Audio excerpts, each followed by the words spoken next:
Like, how do you see the Here. comments and shit? It says I got to log in. Yeah. So here's the tutorial. On the right side, there's a comments section as people are jumping on and dropping comments. On the far right, the upper right, there's a comments thing. Oh, now you're in trouble. I click on there and it says, well, I guess I'll be able to see it. It says sign up for free and shit. Oh, because StreamYard's probably trying to sell you some stuff. Fucker. Everybody's always trying to sell somebody something. Let me get us out here live. We're here. I need to make it public. There. Now, Scotty, if you go, it's usually best on your phone because it's like impossible to do on the computer when you're already on the computer. Just turn your volume on your phone down. But now if you go to me on your Facebook, you'll be able to see us out there, and then you can share it to your page or your groups or whatever the heck you want to do from there. So you think I should share it? I don't know if I want everybody watching me. Yeah, because then we get like people that know all the inside jokes about you, and then we can all laugh at you. It'd be super fun. I just put share now. We're going. There you go. Real. Now it's real. Welcome everybody. It's Wednesday night. It's time for some home service happy hour. And now I got to say this, Scotty, because this is my first late night happy hour episode as a sponsored podcast. Last week I had Service Monster on here with me, kind of doing the podcast sponsorship launch, but you're my first guest one-on-one for late night happy hour as a sponsored podcast. So that's like prestigious. I assume that's prestigious. I don't actually know. It's not really late night, right? It's 8:00 in Minnesota. Yeah, you're right. It's late night when you got 3 kids, man. It's late night happy hour when you got 3 kids. Like everybody's sleeping. I got here. Check this out. I got a little tequila in here. And I don't know if I want to show it off. We got some High Noon. That's refreshing. I mean, I came to the shop because I don't want my kids. They're not quiet, so I had to come up here to the office, and the fridge is just kind of like slim pickings. Yeah, you just got what you got. It's all good. Yeah. My wife, couple busies. This is maybe the coolest Christmas present I ever got. My wife got me a mini fridge, and I threw a couple tall boy bush lattes in here. Like that's love right there. There's a tall boy Vizzy in the fridge over here. When I present at conferences, I always like to get a little shock factor, especially if it's like 8 a.m. and I'm the first person on stage. I love to crack a Busch Light. Everybody's like, "What? Like you can do that?" And I'm like, "Well, I'm from Wisconsin, so I can drink whenever I want." Like if I'm fishing at 6 a.m., you know. But one time I was speaking and they didn't have any beer and I didn't bring any beer. And so I had to crack like a Truly. And I was like, well, I got to be true to myself and have a cocktail along the lines of, making bookkeeping not suck. But welcome to the bar. And it's cool because your background actually looks like a bar anyway. Yeah. You just got a badass office.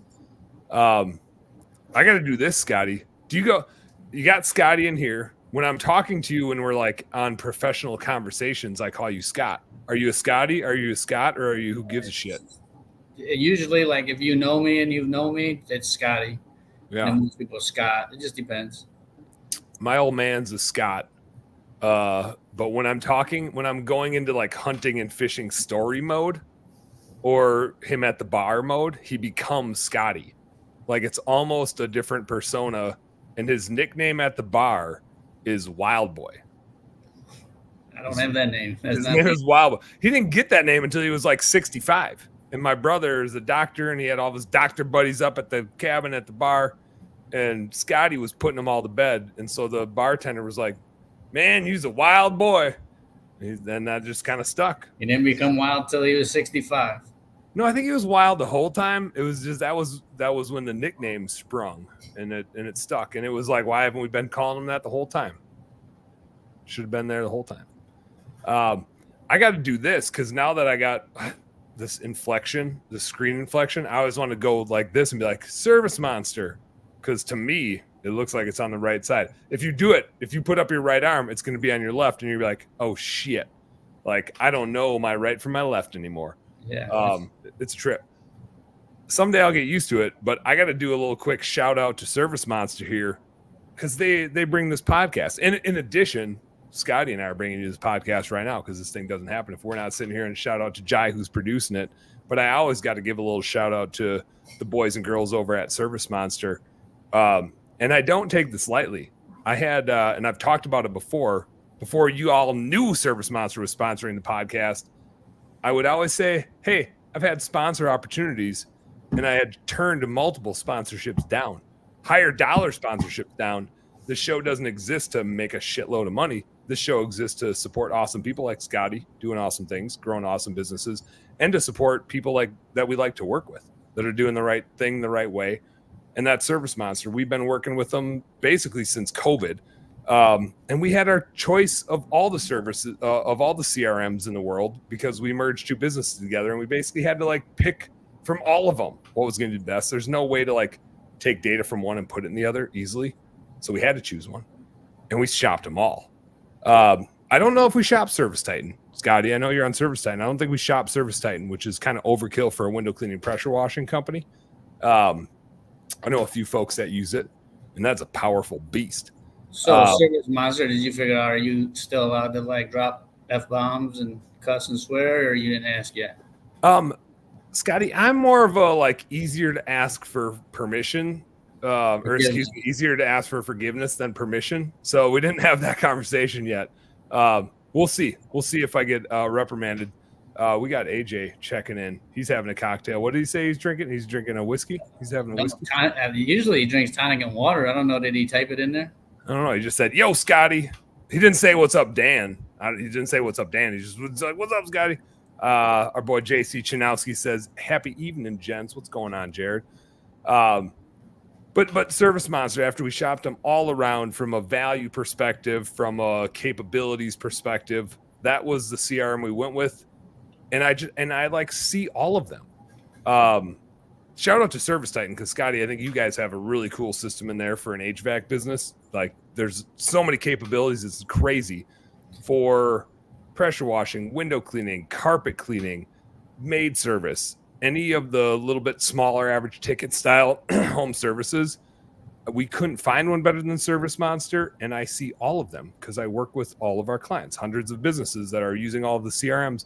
I haven't found one that does better stuff and one that is more cost effective. I told them last week on the show, I think they need to raise their prices, just not mine.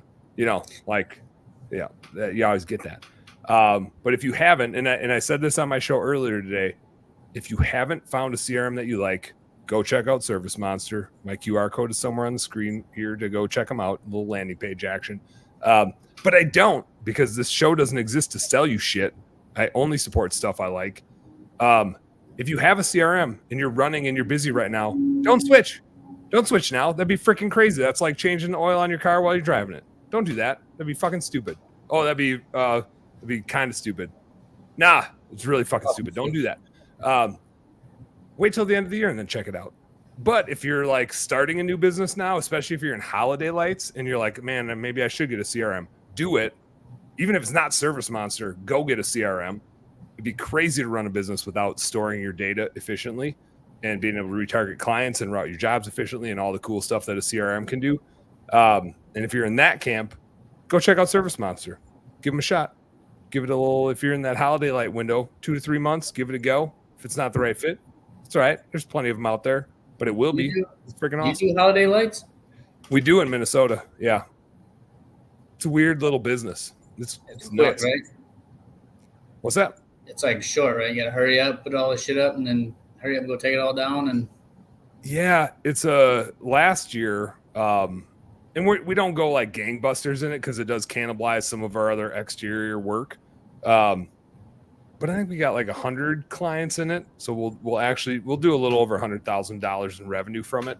So it's kind of just like a nice little fall add-on as everything else is winding down. But we always get, I mean, you're at the same latitude that I'm at. We just get stopped by snow. Like by Thanksgiving, exterior work is questionable at best. Last year we were able to hang for a while. Last couple of years there was no winter, at least over here. 2 years ago we got a lot of snow, and that'll stop us just from crawling around on roofs. Last year we just kept going.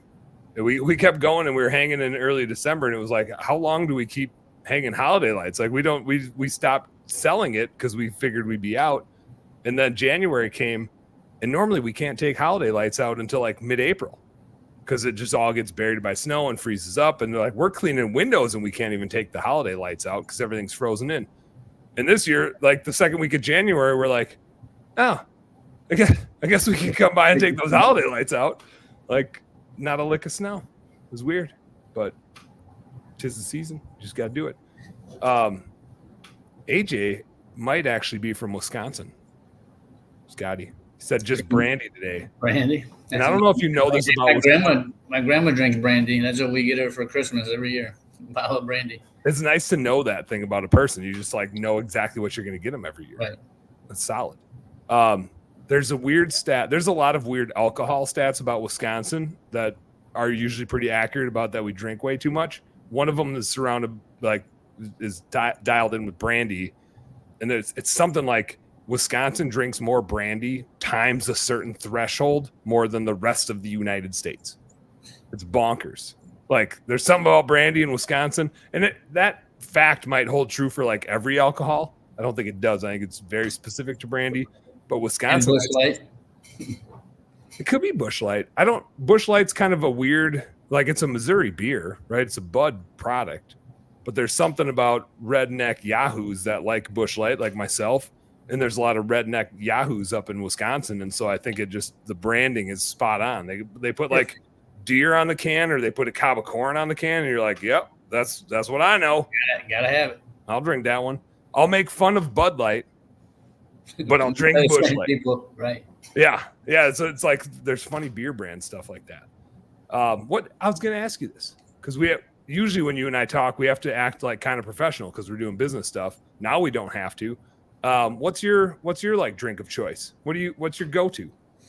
Usually it's I change a lot, but right now it's High Noon or Coors Light. Sticking with the light stuff. You are on is it a weight loss kick, an exercise kick, of eating healthy? It's like one day a week I try, and then I usually fuck it up. It's pretty much nothing. You're on like I'm trying to be motivated and inspired. Kick. Monday morning I'm gonna lose some weight. Here we go, and then all of a sudden, fuck it. Give me the High Noons. We're good. You probably haven't heard this one. I started. Do you know Andy Fischella? Have you heard of Andy Fischella? Yeah.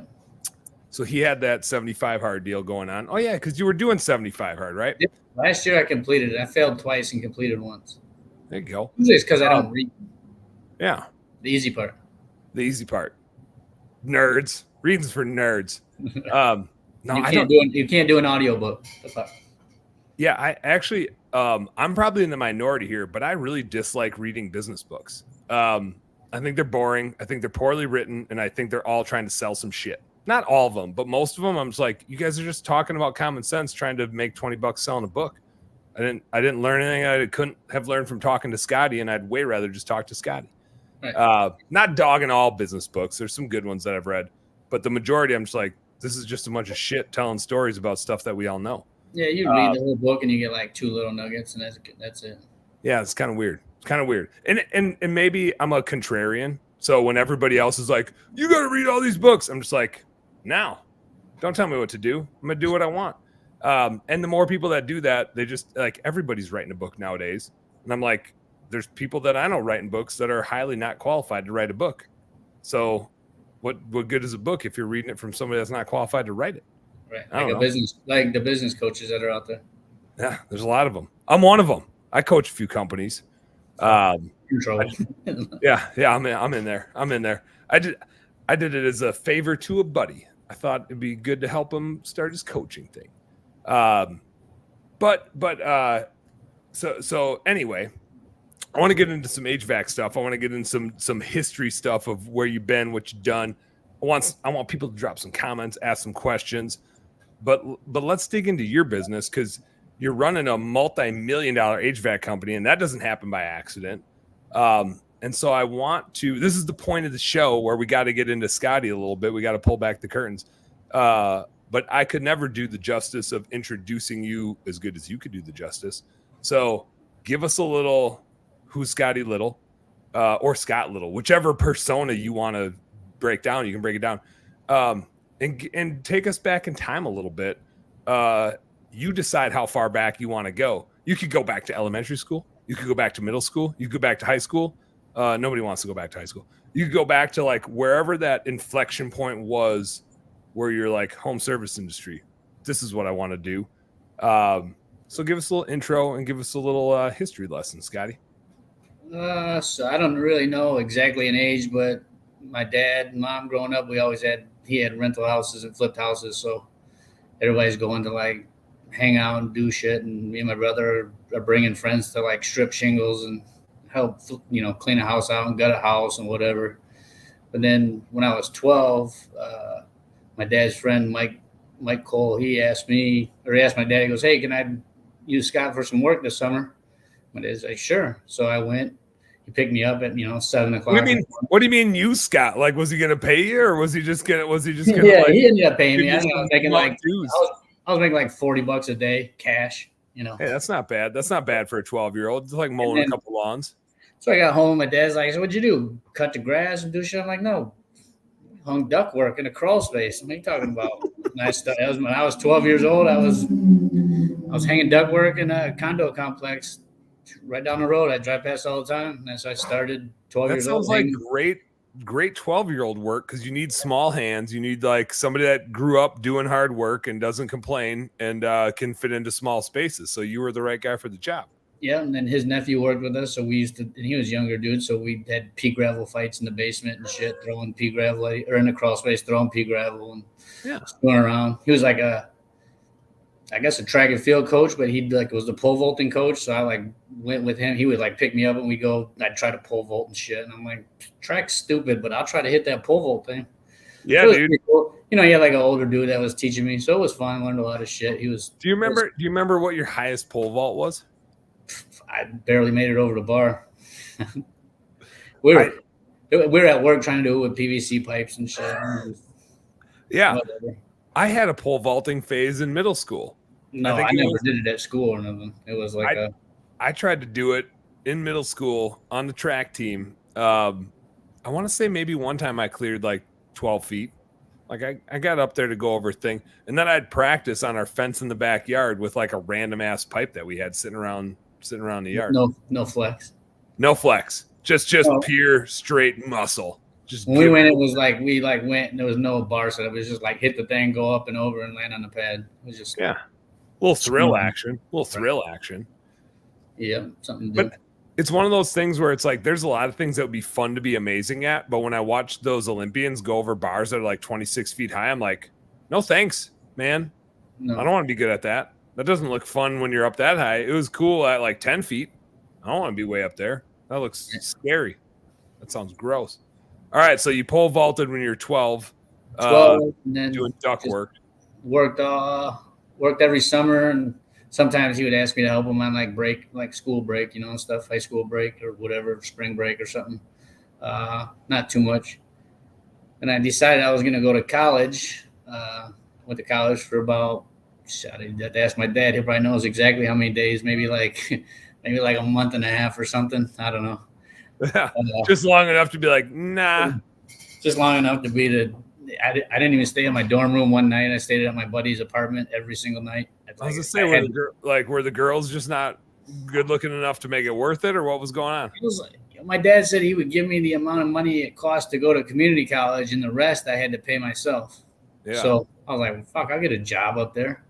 I was like, I know how to do heating and cooling. I've been doing it since I was 12. I went up there. There's no work. It's like there's nothing around. I went to Subway and put in an application and shit. And I was like, dude, I can't even get a job at Subway. Did you ever become a sandwich artist? No, they didn't hire me. No. They didn't call me for an interview, fuckers. Really? So that sounds like most small business owners is they don't return phone calls. Right. They suck. Yeah. Those guys do. So then I said, fuck it, I'm going to go home and go back to work. And I came back home, went to work with the guy that started me. He ended up having some back surgery, took a whole bunch of time off, and kind of was like, hey, it's time for you to go get your license. So I was like, all right, sweet. I got my license. And then I thought that I was like going to take over his business. He's like, now you need to start a DBA and you need to start a business. I'm like, okay. So then kind of pushed you into it, pushed you right off the dock. There you go. Send it. He's like, here, I'm going to give you this one shitty builder. I'm like, okay, sweet. So then the house, I started in 2007. Everything crashed, and then just kind of everybody I know, friends, family. My dad knows a bunch of people, know a bunch of people from town. Grew up, born and raised in the same city. Lived Flat Rocks for my whole life. So Heck just yeah. kind of a whole bunch of people, network, and community helped me make it, and here we are. Now we're pushing through. I was gonna say, did it like starting? I got out of college in 2008 because nobody told me not to, so I just stayed in it, and I did the 5-year plan because You were partying. I mean, I had it, Scotty, I had it dialed in. I had the perfect. I ended up with 3 majors. I don't know who ends up going to college and gets 3 degrees out of it, but I had this like perfect, which I think you probably see now. I had the perfect amount of work and fun, and that's like a thing I always strive for. It's a life goal of mine is to not have too much of either. And you're a nerd, and you're a nerd. So if like school is easy for nerds, right? Yeah, preferably I do both. I did like accounting, finance, and economics, and I was like, hey, as long as I can like keep slinging some A's, and then I go to the library for a while, and then I go to the bar. I didn't go to a school where there was a bar called the library. That might have been distracting and confusing to me. But I always do look back and wonder, like, especially with 3 little kids, I'm like, dude, is it worth them going to college? And honestly, like, I look at your business and I'm like, man, I should probably be sending my kids into HVAC. That, like, there's way more value to add in something like, now it depends what you're into, right? Some people are handsy, some people aren't. I'm somewhere in the middle. I like doing number stuff, but I also like wrenching on stuff. And so I think if I could figure it out, I'd dive into whatever. But I grew up, and so did you, which is probably why you went to college in the first place. You kind of grow up in the era of like, well, you're supposed to go to college and then like go get a career and stay there for the rest of your life and be bored to death. All my friends were there. Yeah, that's what you're supposed to do. Yeah, I wanted to go hang out. Yeah, that's what you're supposed to do. At what point was it just like, hey, I know HVAC, so let me get back into it? Was there a tipping point where you're like, this is probably where I'm going for good, and I'm gonna be amazing at it? Was there a point where you thought like, I can kick ass at this, or was it just? Oh, when I went to college, I was like, well, I don't know what I'm going to college for, to like hang out, and then I don't know what I'm going to major in, right? So I'll just take some prerequisite shit, and then I had a golf class, for Christ's sakes. And did you crush it at golf? Did you crush it at golf? I only went for a month. You know what I mean? It's like I didn't do too much of good at anything. Mm-hmm. Drank a lot Thursday nights. You waited till Thursdays? Well, no, we drank a lot, but Thursday night was bar night. Thursday. Yeah, I get that. Fake. Did you have a fake ID? And if so, what was the name on your fake ID? No, I had a couple of my buddies or whatever, but so when I went there, I went for a college tour, and an older dude that graduated from our high school was there, and I went to like do the college tour, and he's like, hey, we're going to get some beers tonight. What do you want? I'm like, I don't know. He goes, come with me. He was the bouncer at the pub in town. Yeah. It was closed on that day. So he like opened the door. We went in. He opened the cooler. He goes, pick what you want. So we went in the bar, picked what we wanted, went back to his apartment and drank on the tour. I'm like, all right, well, that's a pretty good university. Yeah, I'm like, this is sweet. A buddy of ours is the guy that runs the bar and has a key to the bar in town. Like, this is perfect. This could be all right. So, I made it for a month or whatever, came back home, and it was cool. I had to give it a try. Craig wanted to let you know that pimping ain't easy. So these nuts. That's right. Skip jumped in. Skip's got to jump in. Him and AJ are going back and forth. He said I'm a certified thug. That was the degree that I got from college. The third degree. That might have been it. Yeah, the play a hated degree. No, I don't. But I do wonder. Like, college when I was growing up was like a thing you were supposed to go do, and I kind of don't know that it is anymore.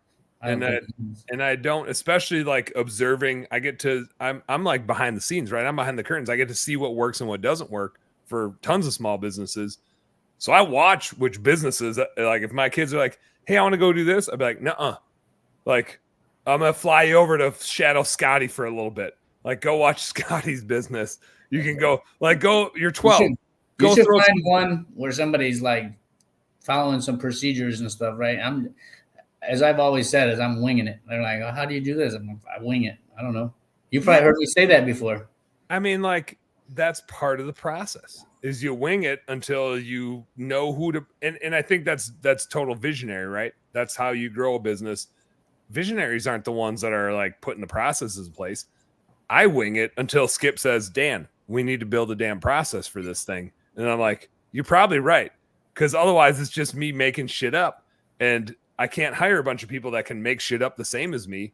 I can look at it and be like, this is what I think, but I can't build a process around that. We need to build some processes that we can actually scale. Eric says, don't give that name up on that ID, on the fake ID. It was a perfect fake ID. I had a fake ID. Like, this is a true story. I mean, I should have been in jail. I don't know why this guy didn't throw me in jail. A week before I turned 21, I was partying with my brother. He was in med school down in Madison. I was still in Eau Claire, Wisconsin.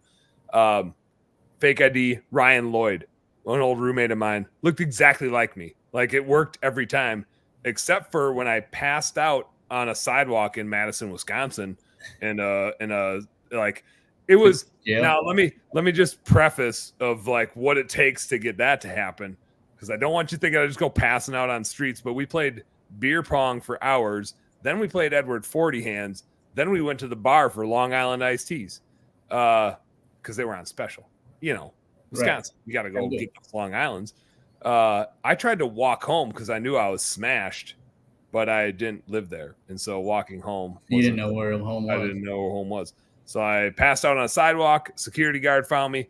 I had that security guard convinced with my fake ID, but because he couldn't figure out where I had to go and who I was and whatever, then he called the cops, and that cop was like 6'6" and really intimidating. And really quickly, I was like, "I'm Dan. That's a fake ID. Let me try to get my brother or my sister-in-law on the line." I guess it was his girlfriend. They weren't married yet. But I made it home. They did wrap me in a straitjacket. And I don't know if it was for their protection or mine. I got a free hey man, like, in the world of Uber today, that ride would have been $40. I got it for free courtesy of the Madison Police Department. Thanks, guys. You didn't even go to jail or nothing?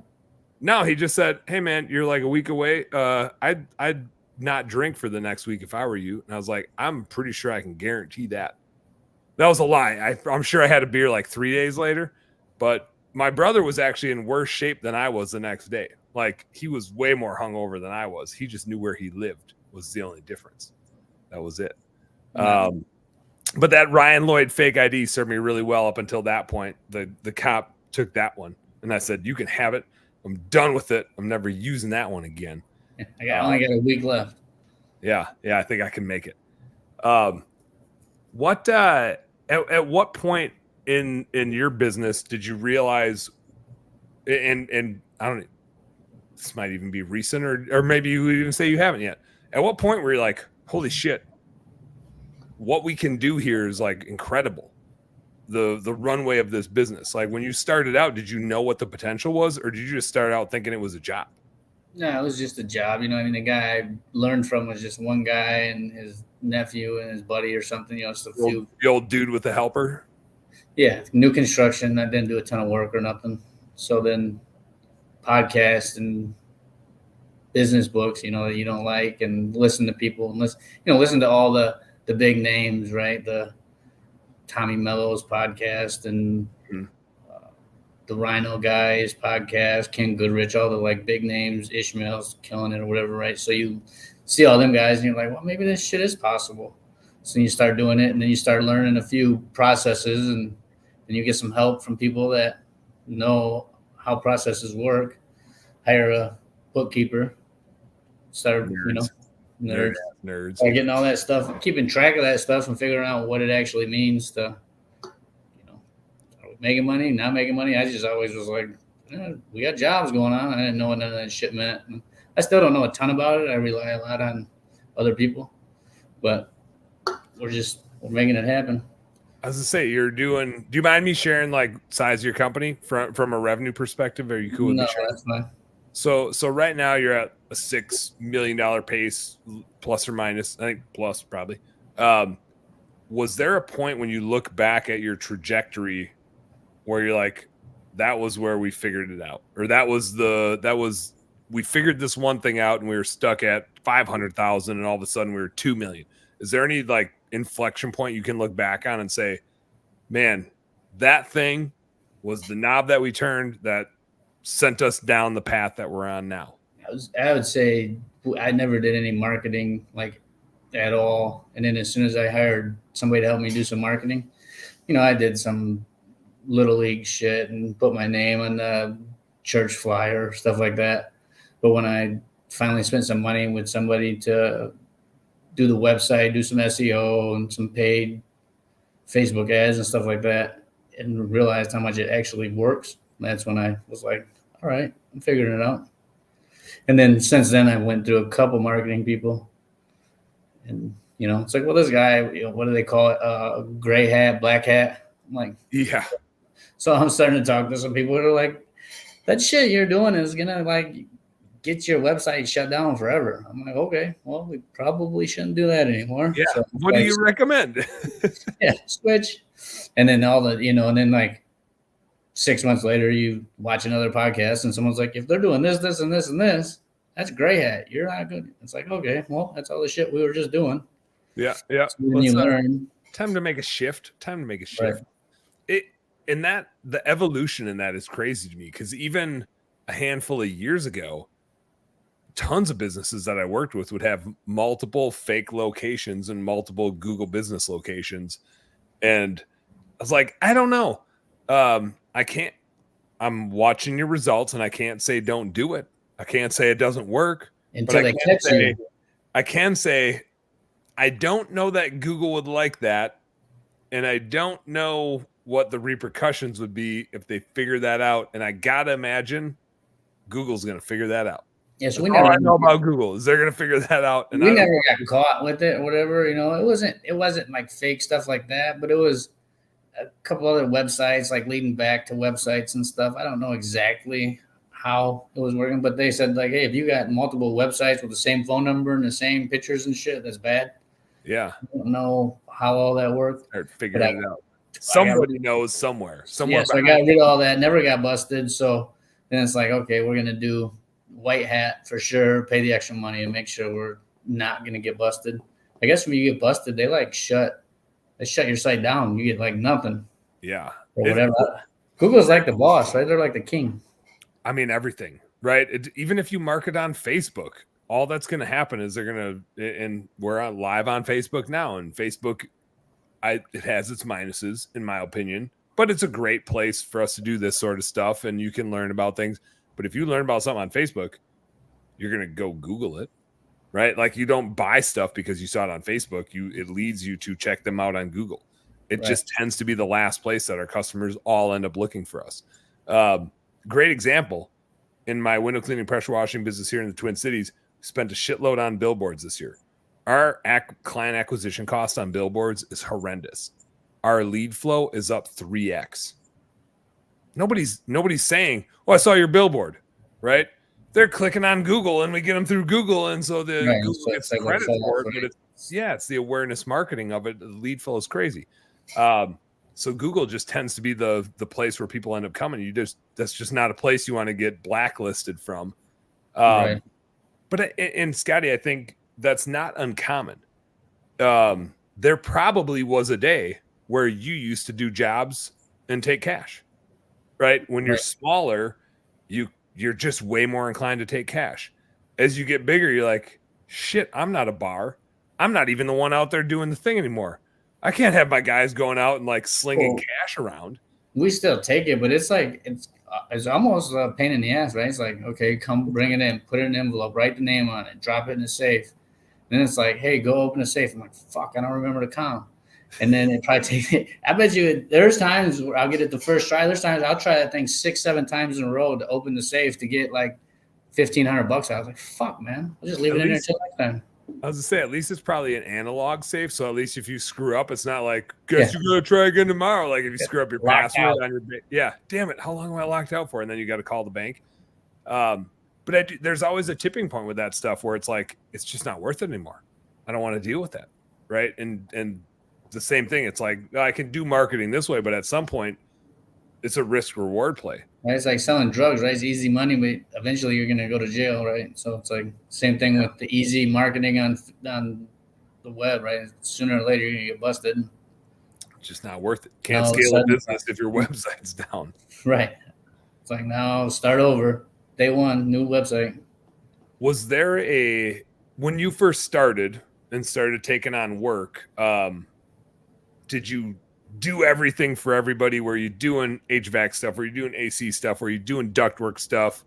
And then as you scaled, did that expand, or did you like tighten up to what you were really good at before you started expanding into other services? Because you and I were talking about some other stuff the other day even. What was that transition of like services that you offer like as you started to grow? Yeah, we started to get a little bit, like we used to do reach-in coolers and ice machines and stuff like that, party stores. We worked at the Kentucky Fried Chicken. There's like 4 or 5. We worked at Arby's, you know what I mean? Like these people, they don't pay, they're slow pay, they don't listen, they don't do maintenance. And then it's always an emergency and we don't stock the parts for some 20-year-old ice machine. Random ass commercial. Yeah. So it's like, we're like making 2 and 3 trips and driving all over trying to find parts for like $300. It's like, you know what? This ain't even worth it. It's like, all right, someone calls for refrigeration and it's not like 1 or 2 people that we still do stuff for. Yeah. Tell them to do it, right?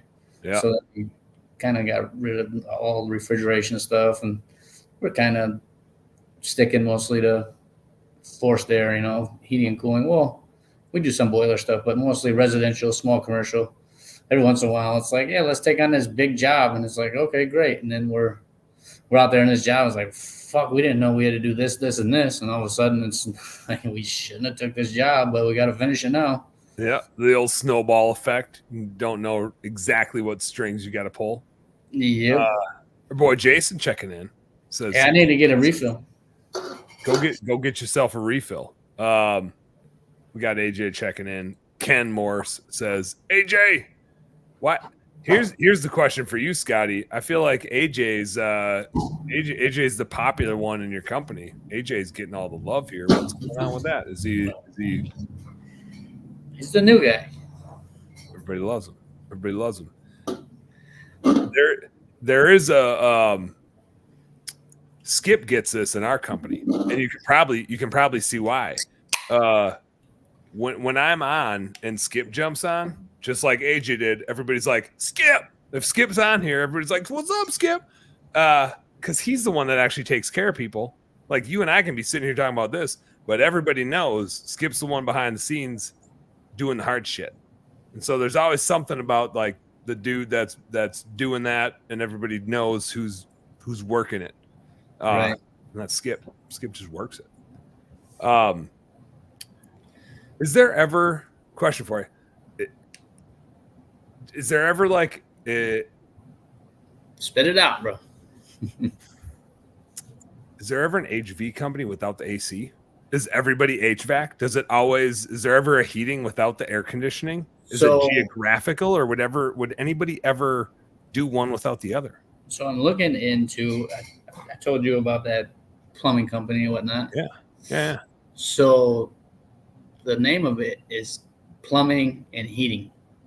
Like it don't have air conditioning on the end, because they started like in 54 where air conditioning was like, why would you want to be cold? You're going to be cold all the rest of the year. Enjoy. You couldn't even get AC for your house, right? So it was just like, oh, look, now my kid's down there saying, "What up, AJ?" He's just talking shit. He just seen you talking about everybody saying AJ, so he had to jump on the bandwagon. Yeah. Now he's all about it. He's like, "What's up?" Just drinking and chilling, and then Evan's in here saying, "What's up?" Now I think Evan just said, "What's up, AJ?" Plus he's holding a sweet largemouth there, but also he's like, "I'm not going to say hi to my dad." I assume that's your kid because he's got the same name as you. I thought that might have been the picture of him fishing in the pond at the condo that says no fishing, holding a big old huge fish out. I sent that. That'd be a sweet one.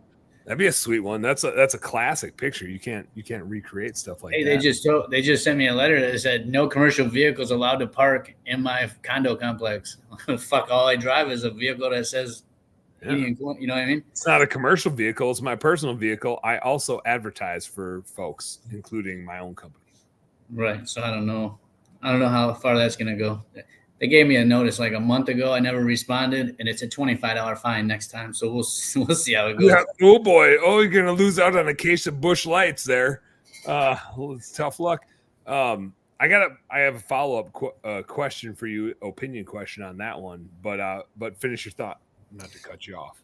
No, we'll see. I mean, it's $25, and then the next one is like $50, and then the next fine's $100. I don't, you know what I mean? But really don't want to get kicked out of my house. Most of the time, that's poor. You don't want to do that, right? I had to upgrade my pickup truck. I didn't have to. I had an 2011 F-150. It was just creeping up on 200,000 miles. It's one of the V6 EcoBoost Dealios F-150s, and there's been some work done to it. She's rusting up all right. She parks outside. She's got some rust on her because Minnesota. She came from Michigan, actually. She was originally from Michigan. I think I bought her with 60,000 miles on it. But anyway, the wifey said, we probably should we get a new fish house or should we get a new truck? The fish house gets used 5 times a year. Truck gets used every day. Truck gets used every day. And so we got a new F-150.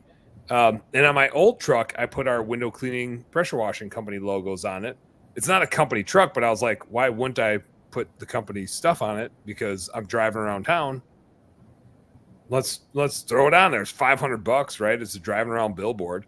At least people even in my freaking neighborhood are going to see it every single day, right?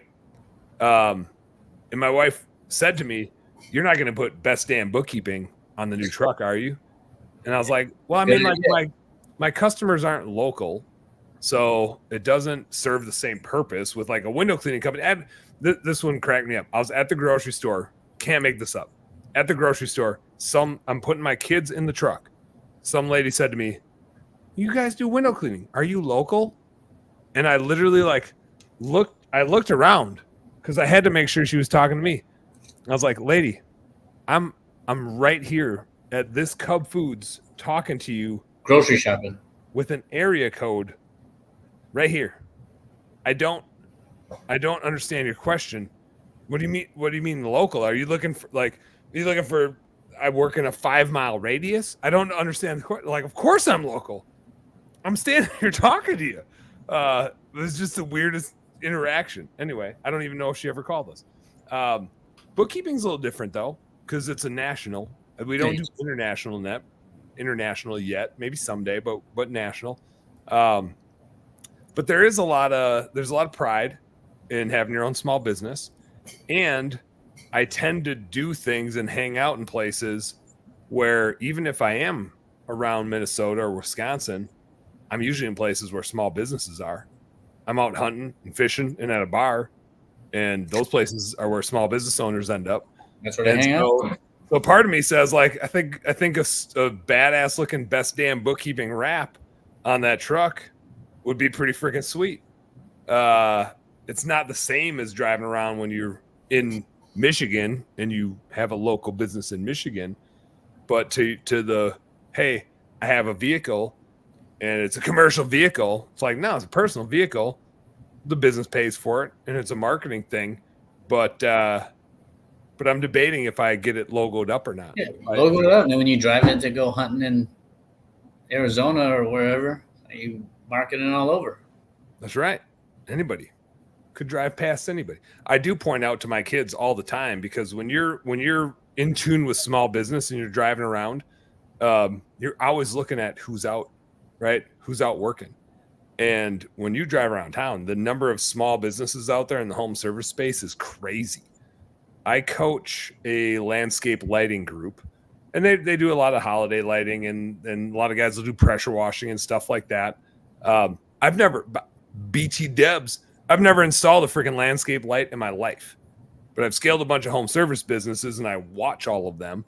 And so I coach smaller landscape lighting businesses that are putting extra services together or just getting things started. And I was driving down the road to my kiddo's Conquer Ninja practice. She does the like American Ninja Warrior stuff. And we're driving down and there's two vans, one after the other, and they're all decked out with their landscape lighting logos. And I was like, interesting. Like, I don't even know who that is. Like, I'm in this network and I don't know who that company is, but I'm just so much more in tune with who's out driving around with their logos on their vehicles, and they're always marketed. Oh, my wife's calling me right now. I better ignore that one. I'll call her later. Skip says, get a magnet, change the Superior to Southern, and then just get out of the truck next time with a shot glass. A little Southern comfort. Yeah, just that's good advertising. I used to back in the day a little SoCo on the rocks with some lime, a little squirt of lime in there, a little SoCo on the rocks. Well, I went hunting in Utah, mule deer hunting, and we had like a big old picture you made Kool-Aid in. It was like Washington apples, right? Southern Comfort, apple pucker, and I don't know, is there something else you put in there? Like we mixed it up, and it's like, all right, let's go hunting. So then we like take this with us, and we all get in the back of the trucks, and we ride around in the desert or in the mountains looking for deer to shoot our bows at while we're drinking Washington apples. Like, all right, this is cool. Sounds like it'd be a tough archery shot. Like still tuned up. Tuned up, standing in the back of a pickup truck and a 2-track. Now, here's the thing, though. You ever been bowling, Scotty? Yeah. You've been bowling? How good at bowling are you when you're sober, and how good at bowling are you when you're between 3 and 6 beers in? Way better. Right? Way better when you're drinking, right? So much better. Feeling it. So much better. So I feel like archery, not that I've been out in the stands sauced up a little bit, but I feel like why wouldn't archery be the same way? The only downside about archery would be like you pull back and you'd be dialed in, you'd be like, man, I really got to piss. At least bowling, you'd be like, I'm going to take a leak, guys. Well, I'll be right back. Skip said, says, put the bookkeeping logo on the side and the boop group on the tailgate. Did I tell you about my new boob mastermind? No. It stands for Business Owner Outdoor Badasses. And it's just like a quarterly mastermind. We get together, we go hunting and fishing, but it's only business owners, and there's no agenda besides go kill some stuff and eat it. And if you get the right people around, it'll be a great outing. And business will be talked because the only thing we know how to talk is business and bullshit. And so we're starting Boob, Business Owner Outdoor Badass. I'm in. When are we hanging out? My first, I was going to try doing this fall, but I have so much. We did like, I think I told you I was in Mexico chasing fish a few weeks ago, and it was like a test run. It was like, hey, let's do, I was the invitee, but it was good because I can't coordinate all of them. We need people in different places saying, hey, we're going to do this fishing thing in Mexico. And then, hey, we're going to do this duck hunting thing in Arkansas. And hey, we're going to do this ice fishing thing up in Minnesota, whatever it is. And so it was a good chance for me to be like, hey, if Jeremy in San Diego wants to put on a Mexico fishing trip, how do we coordinate that? Right. And how do we support Jeremy to be the lead to put on that event? Because somebody has to chair an event to be able to do the thing. And so it was a test run. I think the first official event will be ice fishing Minnesota. People fly into Minneapolis. We go up. I got a fish house. We can rent multiple fish houses. We drink too much. We eat too much. We catch tons of walleyes, and we talk some shop. And I've done it for the last few years, but just with like super small groups. And I think a lot of these things will have to be like 10 to 20 people max. It can't be 100 people. It's got to be tight knit. Who's in it, and whoever's a member of Boob. And if you're interested and you're watching, like right now, throw it in the comments. Like, yeah, let me know. I'll write your name down. But it's got to be like there will be a selection committee. You don't just get in because you want to get in type of thing. The events are going to be limited, first come, who pays a down payment, right? You can't just say I'm in and then flake, because that happens with these events all the time. And so you got to be in. It's got to be your thing. You don't have to go to all of them, but if you're in, you're in. We'll do like a little monthly due to afford an admin person and coordinate at least a quarterly event. if there's tons of interest, we might do multiple groups, or we might do 8 events a year. I don't know. We'll figure it out. But Boob, and with the name Boob, we're gonna come up with some good logos. I can just tell there's gonna be some really good logos that we're all gonna be super stoked to wear around anywhere where our kids aren't. Gerardo says, Scott, I'm putting a logo on my trucks. Fuck this subdivision. Well, he lives in the houses. I live in the condos. I got different rules. Yeah. I mean, but like, what's wrong with marketing? I don't know, man. It's in the rules. They sent me the like policy article number 17, paragraph 3 is like, whatever. I know where the president lives. I'm gonna send the kids down there, take care of them. Well, I was gonna say, I mean, like some of it is just the, hey, yeah, I get you don't want like a bunch of company trucks parked out here, but like this is my personal truck, and this is the wrap that I chose because I own this business. And if you don't want me to have this, I'm offended that your truck on the side of it says Silverado. You got to take that off. That's marketing, right? Like what are you gonna do? It's the brand that I support. I'm gonna support the brands that I want. So I'm gonna have you help me fight this battle when they try to. I'm in. Yeah, we're gonna save $25. I mean, yeah.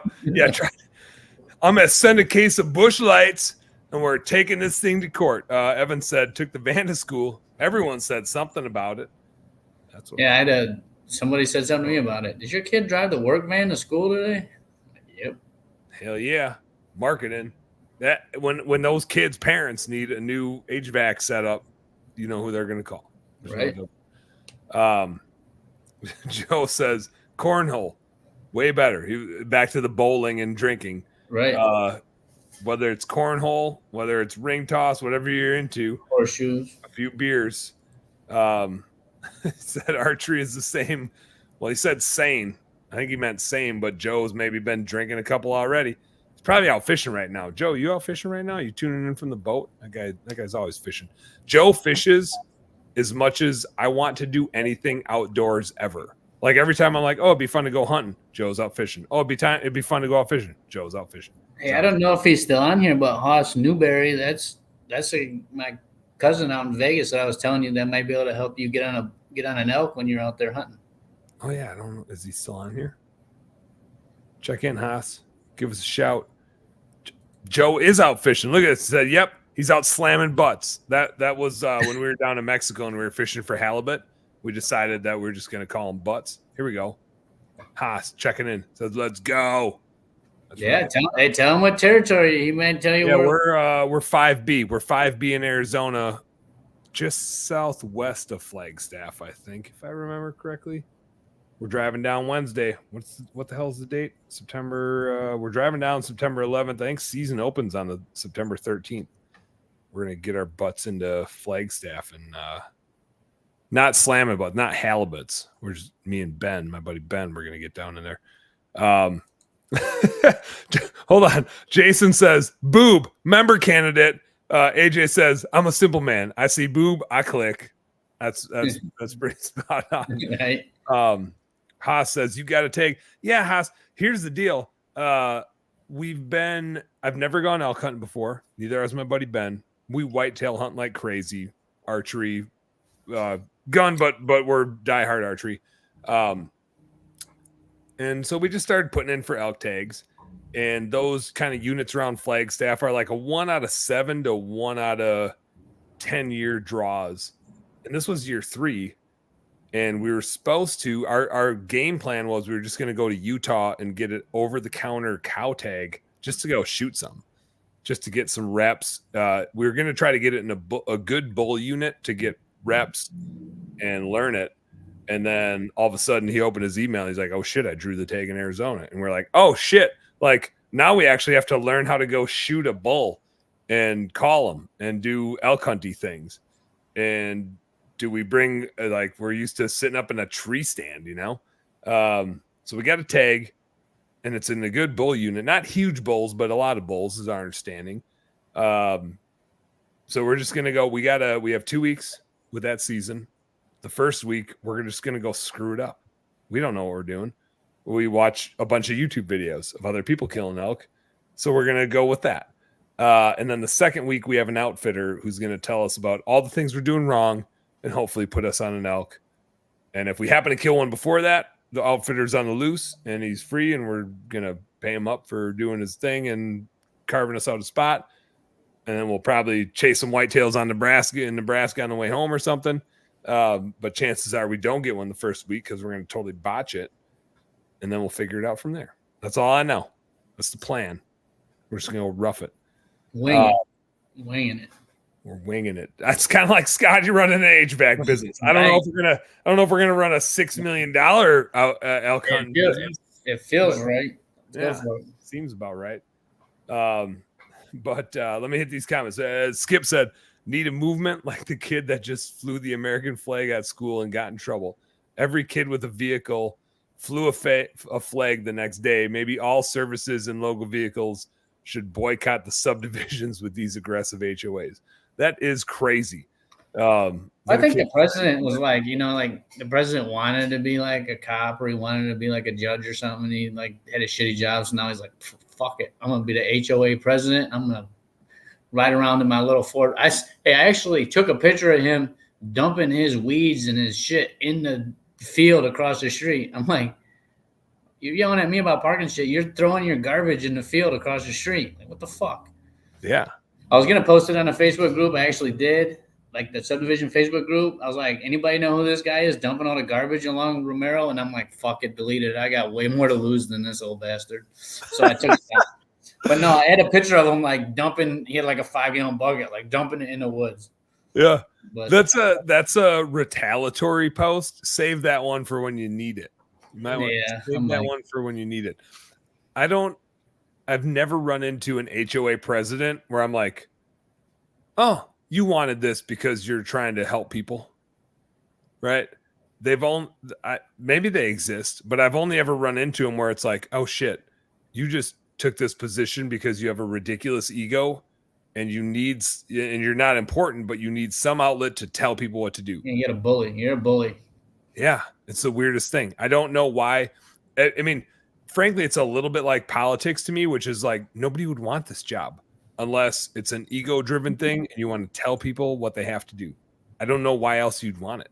Not to say all politicians are bad, but I haven't run into a HOA president that I like.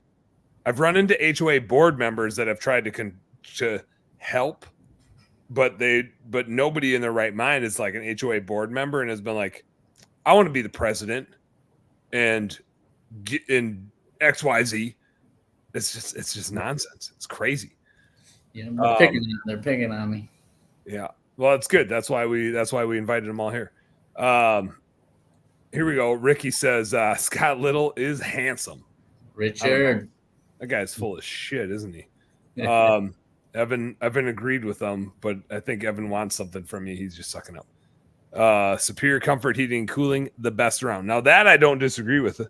I need to get Scotty. I got to tap into the old best damn bookkeeping home service fridge. See, I need to get one. If I come back on here, I'm going to have to get one of those so I don't have to walk to the real fridge. I mean, you were gone for like 2 seconds, so the real fridge can't be that far away. But it is nice when you can just hoist it and you're like, I just need one more here. You know what you don't have, Scotty? You're missing 2 elements of a best damn bookkeeping client, which is you got to get a koozie. You got to get the skinny ones. I'm on the fucking...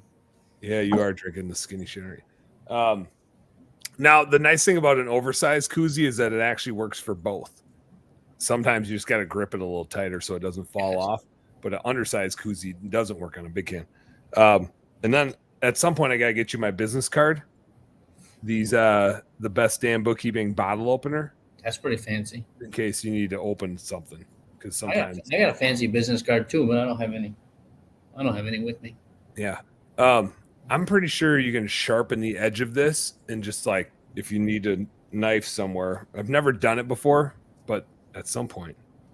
What is that? I don't even know what that is that you're drinking. A neutral? Yeah. Vodka Just something. asked me if it's a truly. You slowly. He called me a slowly.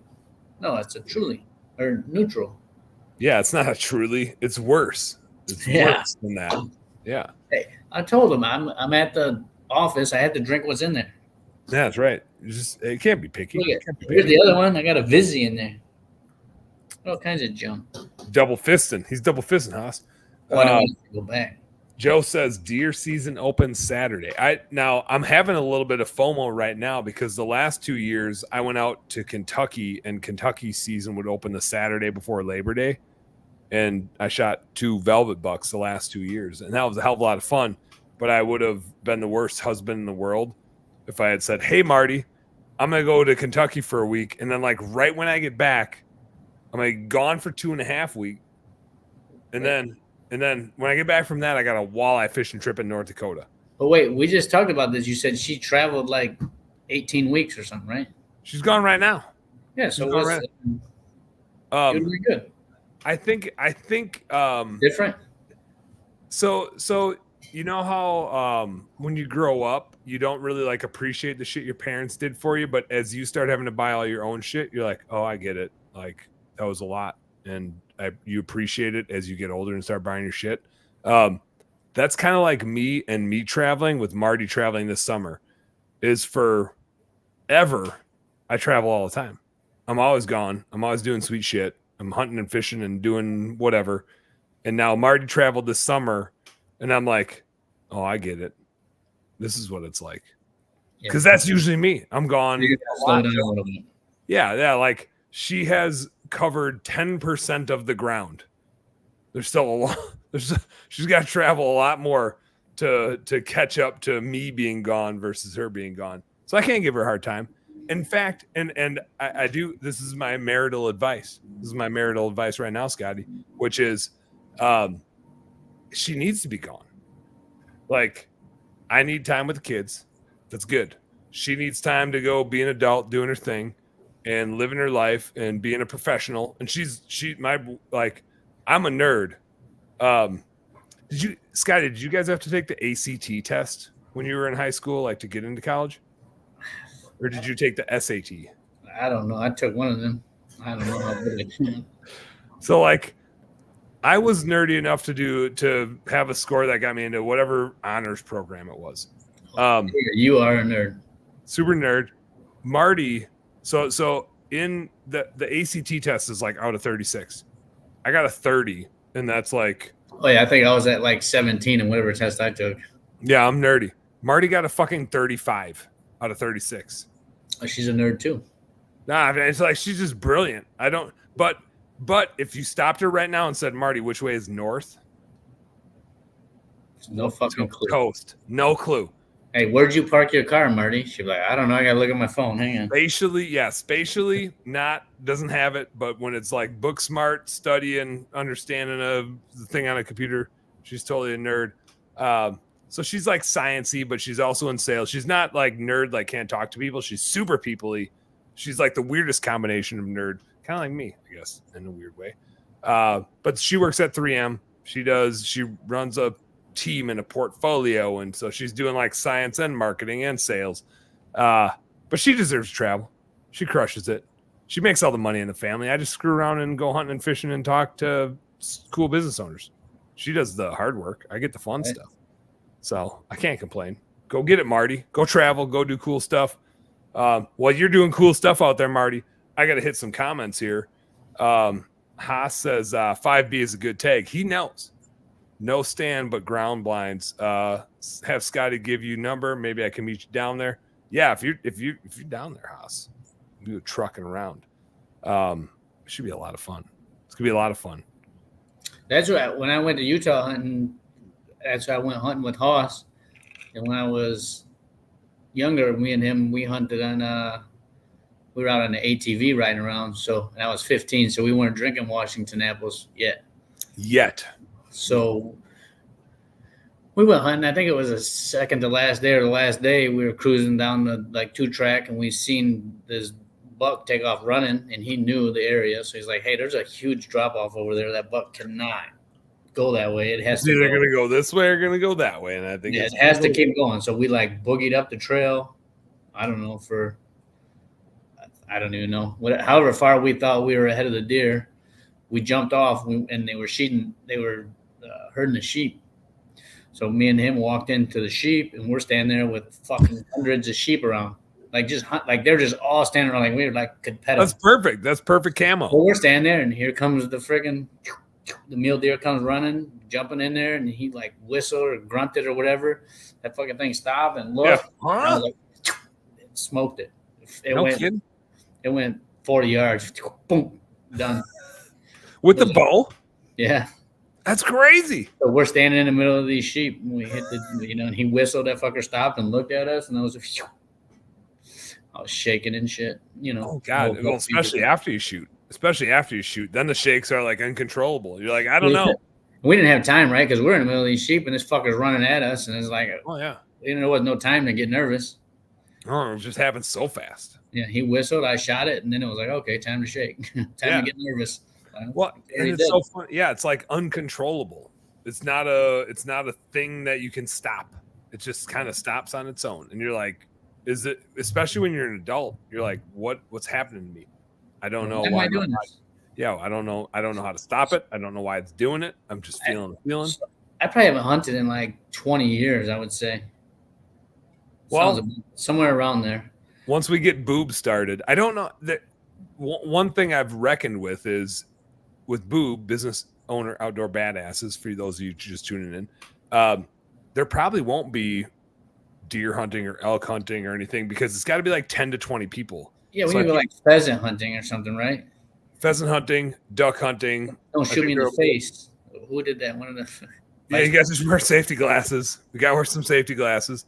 But I like there's duck hunting outfits, especially down like the Mississippi Flyway, the Central Flyway, that you can damn near like cook breakfast in a blind. Some of those blinds are so big, so I think that'd be tons of fun to do with a bunch of business owners. Pheasant hunting, you're all walking around a field out in South Dakota or Iowa or wherever you want to go. Fishing is tons of fun. I fish Lake Michigan a bunch. We can go ocean fishing. We can find some things to do. We ice fish. Ice fishing is a good group activity. Yeah, so there's no shortage of fun, cool outdoor shit we can do. They go ice drinking. My buddies go ice drinking and then fish a little bit. Yeah, it's kind of like bowling, actually. Ice fishing is right with bowling. Which did you end up going out golfing today? You said you were going to go golfing. Took it easy. I was like, oh shit, I got to meet up with Dan later. I can't be drinking. The podcast. How'd you shoot? Did you slam or was it a rough go? Don't worry about it. You needed a few more beers. See, you needed a few more beers. And that would have been a lot smoother for sure. Swing fluid, yeah, you need some swing fluid. But we'll dial in the events, and I think part of the beauty of like having the right group of people is different people are going to be like, hey, I got the right event for us to do, right? And so different people will coordinate events, and we'll be able to set up a business outfit with some admin help to coordinate it all. And I think it'd be sweet, like if that did go, and you had your plumber buddy we were talking about, you know what I mean? How pick his brain about plumbing shit and drains and that. When we had our ice fishing outing, there were 7 or 8 of us, and there was no agenda. There was no coordination. It was just like, hey, we're just going to all get together.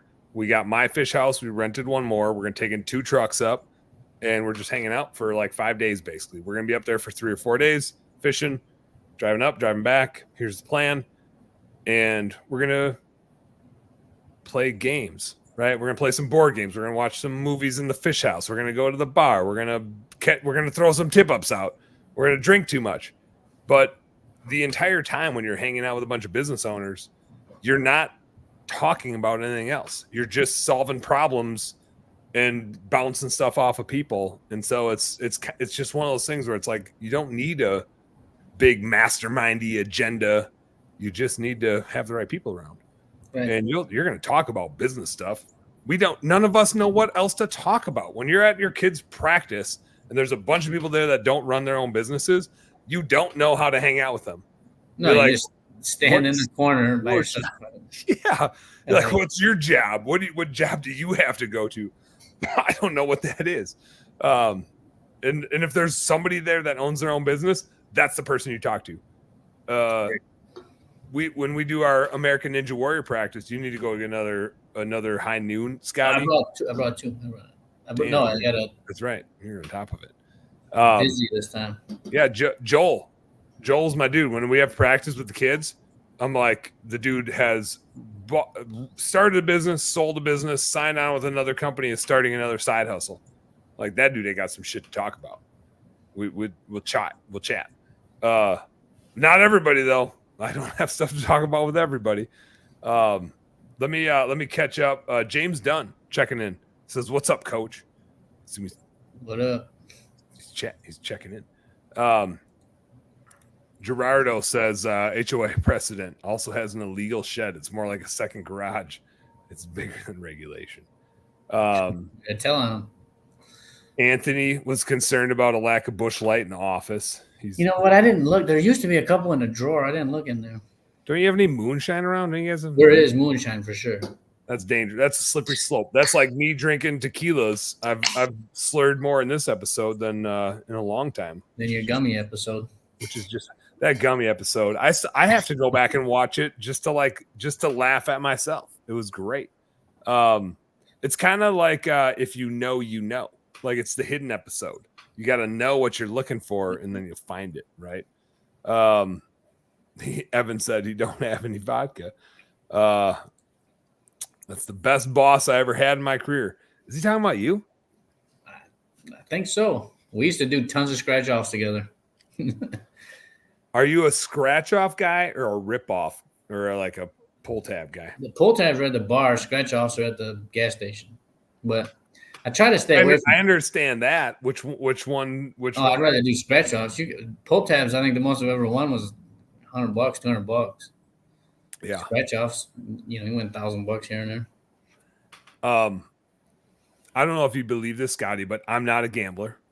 I think it's just the finance nerd to me. I just look at it from a math perspective, and I'm like, this doesn't pay.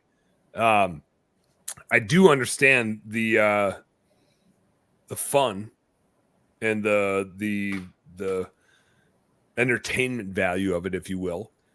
The last time I did a rip ticket, and my grandma was all about it. Grandma Pat, R.I.P. She passed away last July 4th, not like this past one, but the one before.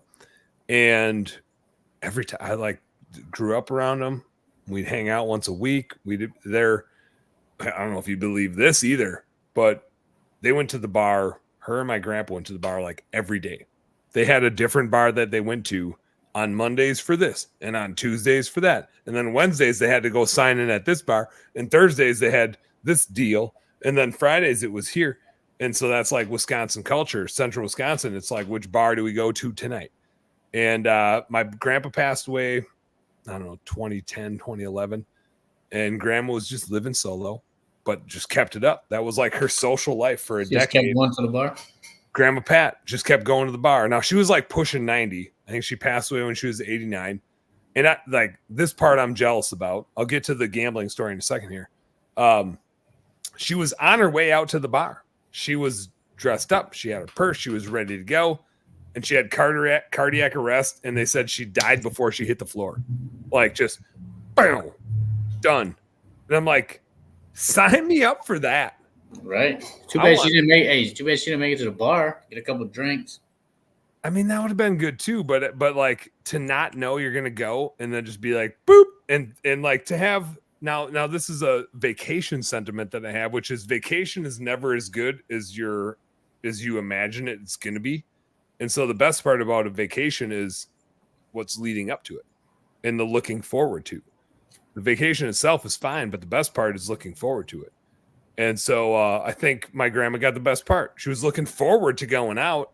Going out isn't the best part of going out. Who knows what's going to happen once you get out there? But the idea of going out is great. And so she got to live that part. She passed away. And we were up at my folks' cabin in north central Wisconsin. Had the kiddos with us. We went into the old Alpine bar on Oneida Lake, northern Wisconsin.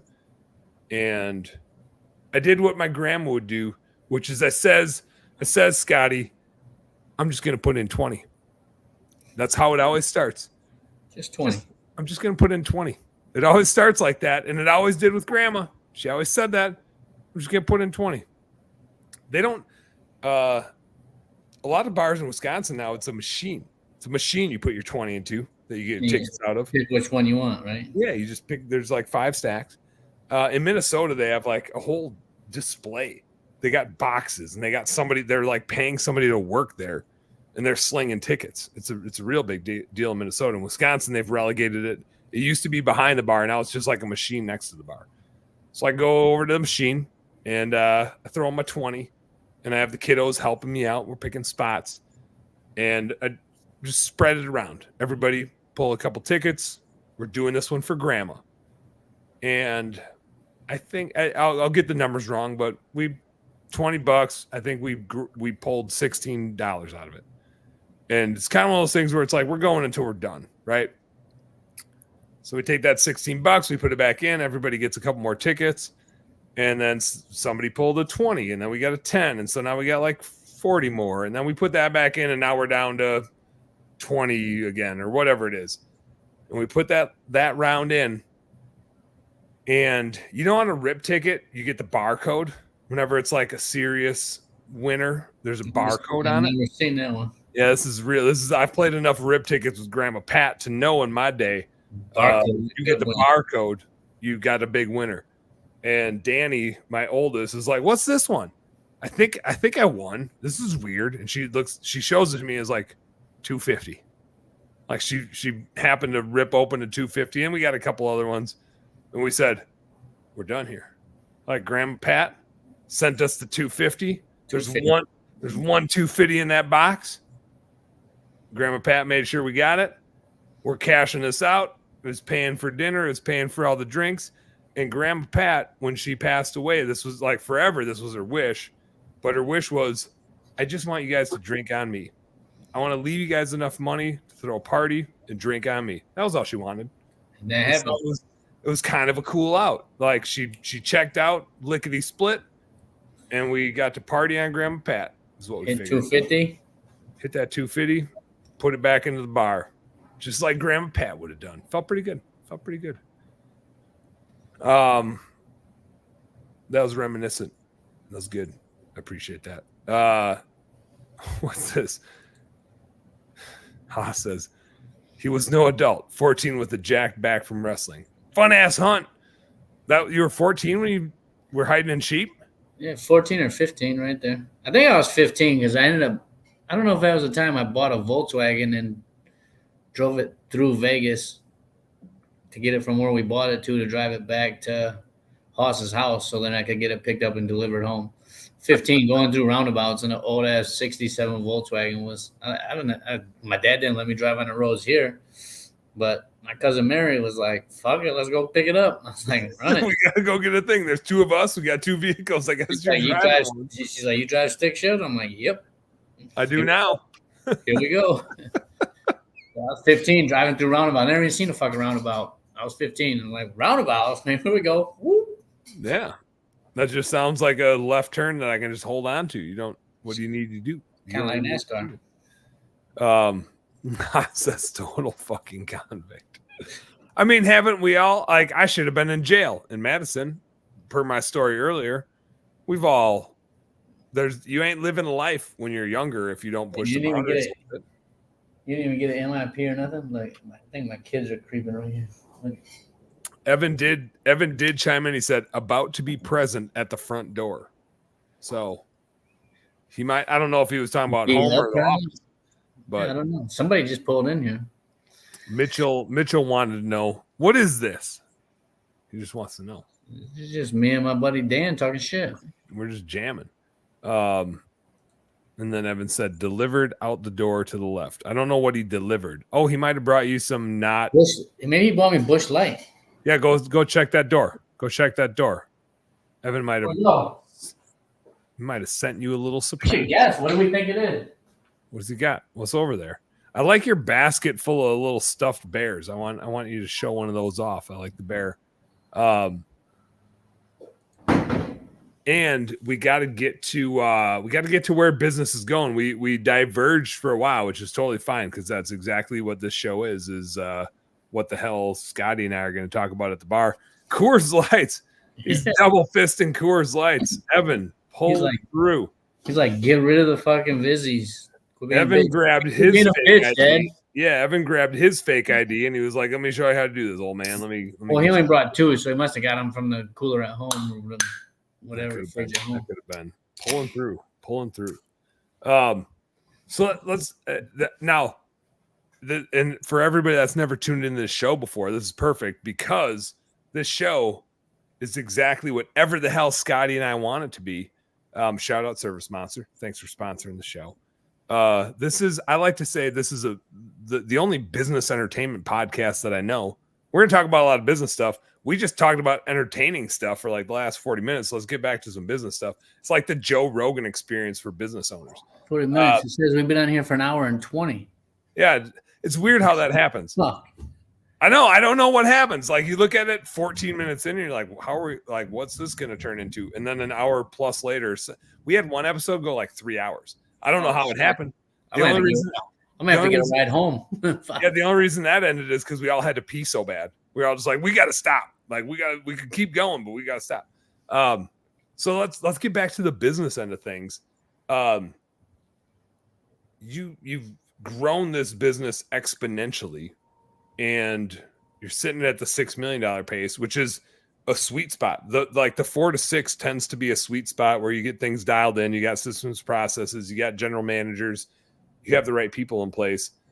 Is the goal for you now to keep it there and just dial it in and maximize the efficiency and the profitability of it?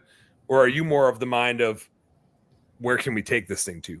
I think how cool can we make this thing? Is there a priority for you in that sense?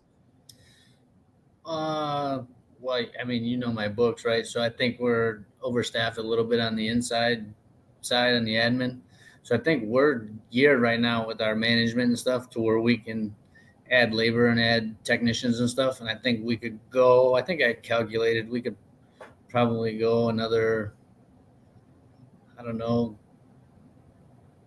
4 million with having the same management and a couple, just CSRs, technicians, installers, stuff like that. Yeah. You can see back here somewhere in my background, we got the VTO, the Vision Traction Organizer. So we try to do the EOS stuff. Yeah. We're like self-implemented. So it's not. Did you ever hire an implementer for it, or did you always just self? No, I just listened to a podcast that said that if you hire an implementer, it's 90 minutes for free for the first time, right? So I'm thinking, I was thinking about looking into it and seeing, but we just, like a lot of people here, I bought the books for everybody. I got like 6 books. Anybody that works here to ask for a book, I give it to them. So we have the book to kind of how we run our meetings and stuff. And we did the traction organizer. We have the plumbing on the traction for the VTO. We have it for 2026. We want to do $1 million in plumbing. Oh, sweet. Oh, so it is like it's part of the plan, whether you acquire it, start it. Right. So with this opportunity that came up, I think we're like a little bit ahead of schedule on the plumbing aspect of it. Yeah. I think we're a little ahead of budget for this year. The last couple of months have been a little bit slow for what we budgeted, but we're still plugging away. But I think the plumbing aspect of it's going to come a little sooner than we wanted. So like you said, I think you said 4 to 6 is like a sweet spot. I think that our sweet spot is probably more like 8. Well, 4 to 6 is normally a sweet spot, but if you put all the infrastructure in place to be at 8 to 10, then 4 to 6 isn't as sweet anymore because you've seen we're a little bit over budget. Yeah. But one of the things I find is you always are when you're going to push to grow, right? Because you can't grow. It's not like, hey, let's just go from 4 to 8 million, and then we'll hire the admin people when we get there. Yeah, then you're really fucked. Then we'll do the marketing when we get there. No, like you can't do that, right? Like the marketing and the admin has to come to take you from 4 to get to 8, or to take you to 5 to get to 10. So I think all that's happened is you've said we're going. Like you've made the decision, we're going. And like this plumbing company, like when we were on our call, me and you, we talked about this plumbing company, and you're like, well, I don't know. And the other guy's like, seems like it makes sense to me. And I went there, and last night we went there and sat there for 2 hours, went through every invoice he had from this year, made our own Excel spreadsheet because this guy's all paper and pen. There's not one thing in a computer. Yeah. Me, Sean, and Kaylin went there. I sat there and bullshitted with the guy, picked his brain, checked out the vans, checked out some equipment. They were in there just typing all this shit in, figured out some numbers, and it's like still it didn't look too great. Then we had we call it our level 10 or whatever, your weekly meeting today. And they were like, yeah, we all think it's a good idea. Good idea. And I got back to the shop. I called, made a verbal offer. I'm like, hey, this is what I want to pay for. So it's like, you were like, no. Someone else is like, maybe. Someone else is like, yeah. I just felt this feeling, and this dude seems like a good dude. He's going to stay on for a while, help us get into the plumbing side. And I'm like, fucking, I made the verbal offer. And then I should hear back something tomorrow. I might have to tweak it a little bit, but. Sweet. Yeah, so I want to be clear. I didn't say no. I just said buy it right. Buy it with the you were hesitant. You're like, why you can do that when you can just do your own? I felt you going negative on the situation. Yeah, but Scotty, I'm always gonna go negative. It's my job to play devil's advocate. I just got to throw all the alternatives out there so you don't go too fast into something stupid. And I thought it's a bad idea. I'm just gonna wing it. Here we go. We'll see what happens. I don't know. Actually, I do know people that. Jason said that's accountants for you. See? Yeah. Jason knows me. Jason knows me well enough. I can say I've seen people like wing it into demise, but I've also seen people wing it into massive success. The worst thing that can happen is when people do nothing, right? Are you a classic rock fan, Scotty?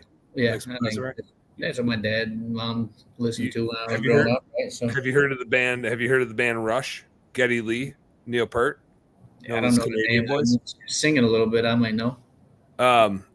They had a song, Free Will. It's a popular classic rock song. There's a lyric that I like to quote in there, which is, and it's a lyric to live your life by. It's profound. It is in song Free Will. If you choose, and I'm not going to sing it in Geddy Lee's voice, because that'd be embarrassing for everybody here. One more beer and you might. One more beer, maybe 2 more beers. They are tall boys.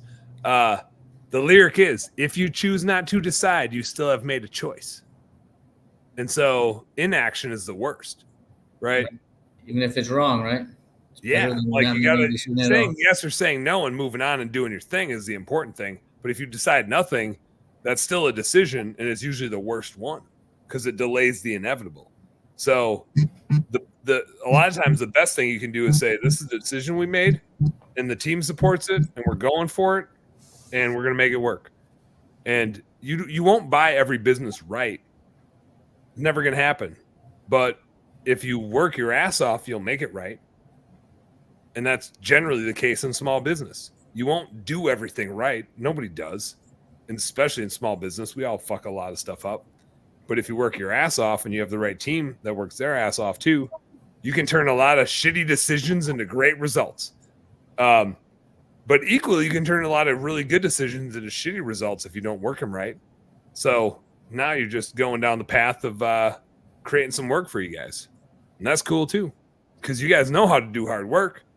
It's the decision of whether to buy it or not. That's the pain in the ass. Once you know if you're buying it or not, the rest you guys can handle. Figure it out. Hell yeah. That's exciting, dude. Way to go. See what happens. And it feels good too.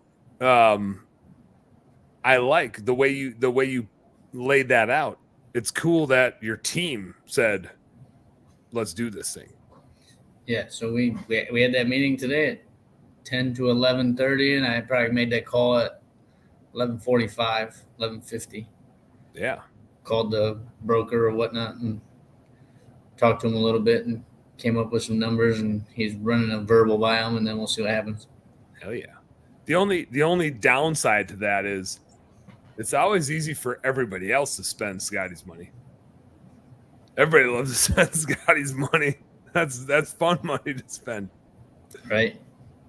No, it's a great way to give everybody ownership in it, right? Like everybody was part of that decision, and when people are part of the decision, they work so much harder to make it work the way they envision that it would work and what's capable. So, and the team that's here, everybody here works, and we But shit, we all work together and everything. We're excited right now. We got a kickball tournament this Saturday. Oh damn, kickball. The Yeah. worst injury, Scotty, just a warning. The worst I played football. Hamstring, pulled a hammy.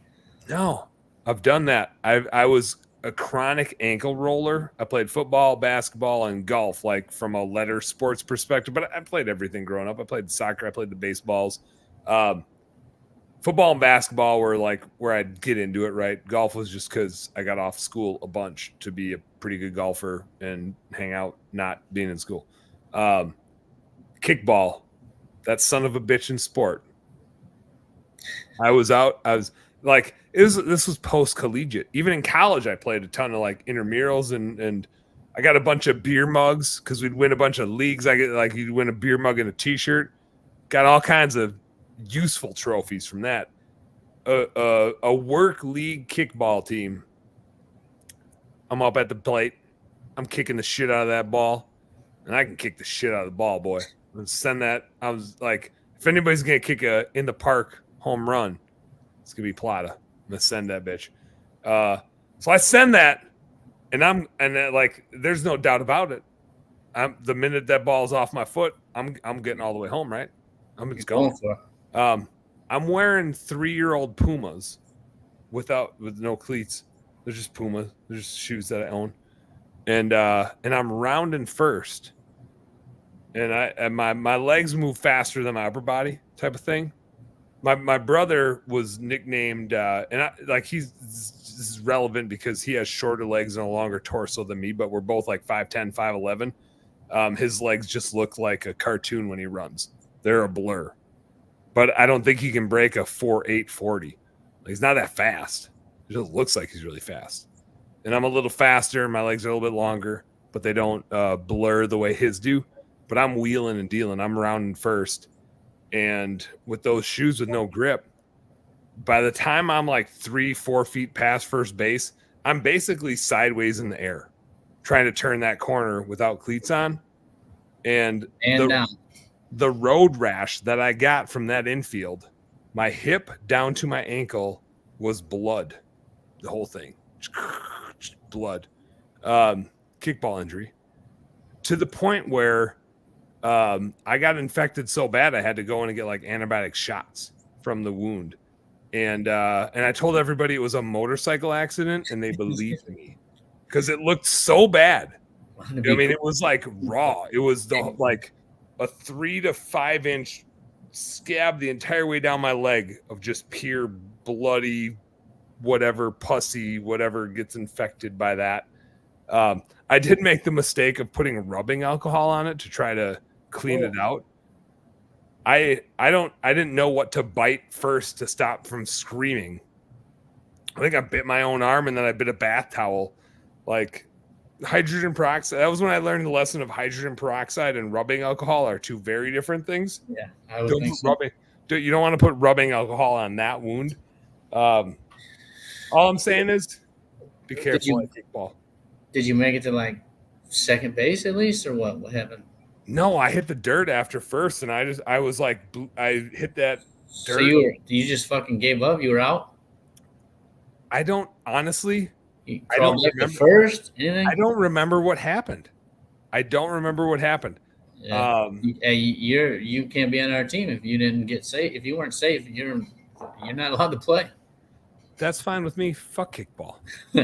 but I honestly, now that you're asking me, I don't remember. I part of me says I wouldn't have laid there. I probably either felt like I wasn't gonna go, and so I ran back to first, and then realized I was bleeding really bad. Or I got my ass up and got to second, and then was like, "Oh shit, I'm bleeding really bad." But I don't think I stayed on base. I think I was like, I got a lot of blood running on my leg, and I gotta go. Like, and it's like dirty blood, where you're like, that can't be good. I should probably go clean that up. We're at a ballpark. I gotta get my ass out of here. It was weird. Ours is at a church festival. Ours is at a church festival, and we're only allowed to buy our beer at the beer tent. So not only are we going to be playing kickball, we're going to be playing kickball while drinking. Yeah. Is there? I'm confused. Is there another way to play kickball? I'm not familiar with any other way to play kickball besides at a church festival when you're drinking. All right. I'm from Wisconsin. I don't I've know. never played before, so we're about to find out. I played in elementary school. Yeah. So there's this thing, Scotty.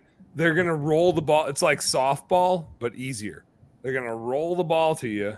And you just kick the shit out of it. And you just kick the shit out of it. So that's what I was talking about. Like, the easy part's kicking the fucking ball. We're going to win games by defense. We got to learn how to catch the fucking ball. Yeah, it does. It is a bouncy ball. It'll bounce right off your chest. You need like a spotter. You're going to want a spotter. Gerardo wants to get in. He said, let me get in and kick your balls. You can hit bombs.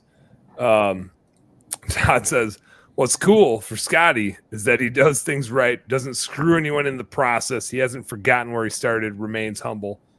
I sense that. I get that vibe. And I do think that's like, especially in small business, everybody sees that. Everybody gets that vibe of what's the culture that's set, what's the precedence that is set, and it means everything. You can't scale a small business if the dude that everybody's looking at is a piece of shit. It doesn't work. I've watched people try to do it. It doesn't work. If the dude that's standing there saying, "Here's what we need to do," doesn't do it, it ain't gonna work. Speaking of which, when does that bear costume come in, Scotty? When are you repping the bear costume? They haven't confirmed that they started making it yet. We paid our down payment, so it's on the whatever the books. I guess. Yeah, that might be a business that you should start, is making mascots, because it's hard to get one on time. Right. Maybe so, we paid our money like 6 months ago. I was gonna say, I remember like when we first started working together, we were like, what the hell is this thing? And you're like, it's a mascot. And then we all thought that was hilarious. And then I was like, that sounds actually pretty awesome. Maybe I ought to get a beer mug mascot and wear a There you go. Well, you could come wear our mascot if you want. I mean, I don't know if I'm cuddly or kind enough to be a bear. No, you're inside of it. They don't see you. Yeah, but like, is it cool if your bear is just slamming a Busch Light, or is that like off brand? Like if I'm a beer mug, I'll bring it to the fucking first boob meeting. yeah, you can bring the bear to the first boob meeting. Let's say, like, if I'm a beer mug and I'm out and about and I'm like holding onto a mug of beer and drinking it, I'm on brand. If I'm a super expensive. We can't mess it up though. Yeah, I suppose you don't. It's like the dry cleaning of that thing is going to be pricey. You gotta be careful with that.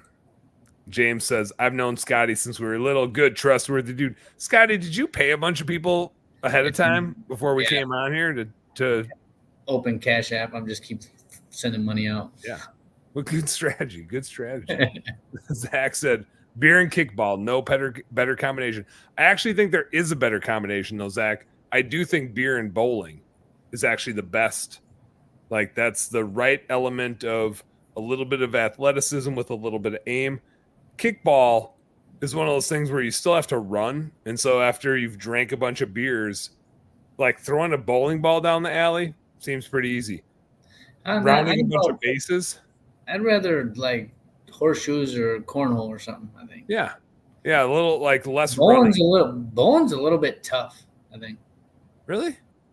I don't know. How do you bowl? Are you like running down the lane, sliding down What after? What do you bowl when you go bowling? I'm influenced because when we were in college, we had a bunch of practice. Yeah, it was. We had dollar beers, dollar burgers, dollar bowling on Wednesday nights. And so like, I don't care. I'm a nerd, but if I had an exam on Thursday, that just meant I could only drink one pitcher of beer at the bowling alley. Any other night, I'd usually drink two by myself. But we would go bowling, and when you bowl every Wednesday all year long, you just can't help but be good. So I just bowl with the house ball. I'm not one of those nerds. I'm not that nerdy. I don't own my own ball. I don't own my own shoes. My brother does. He was like super nerdy. But I would just grab the 13-pound house ball, 2 fingers, keep your thumb out, and you just turn the doorknob. You get the spin going. And we'd break 200 time or two, but probably average around 140 to 160, I'll say. Yeah, so I bought like 140, one something. Yeah. Yeah. 40. We have some fun doing it. But when you were in the zone, like you'd Yeah, but be, you go with somebody that knows, they just kick the shit out of you, bowling 200, 220, 230. It's like, that's because they have a damn ball that rolls itself. they They do. buy a You just ball. roll it and it like makes itself. Yeah, that's bullshit. That's bullshit. Tell them to play with a house ball and then do some real beer drinking bowling. Like, All right. let's get a level the playing I field, like right? your bowling a lot better than you. I'm like, hey, you want to sub in our bowling league? And then getting the shit kicked out of me. I'm like, this isn't even fun. No, that's bullshit. Like Yeah. you guys are using a cheat code of a ball that bowls itself.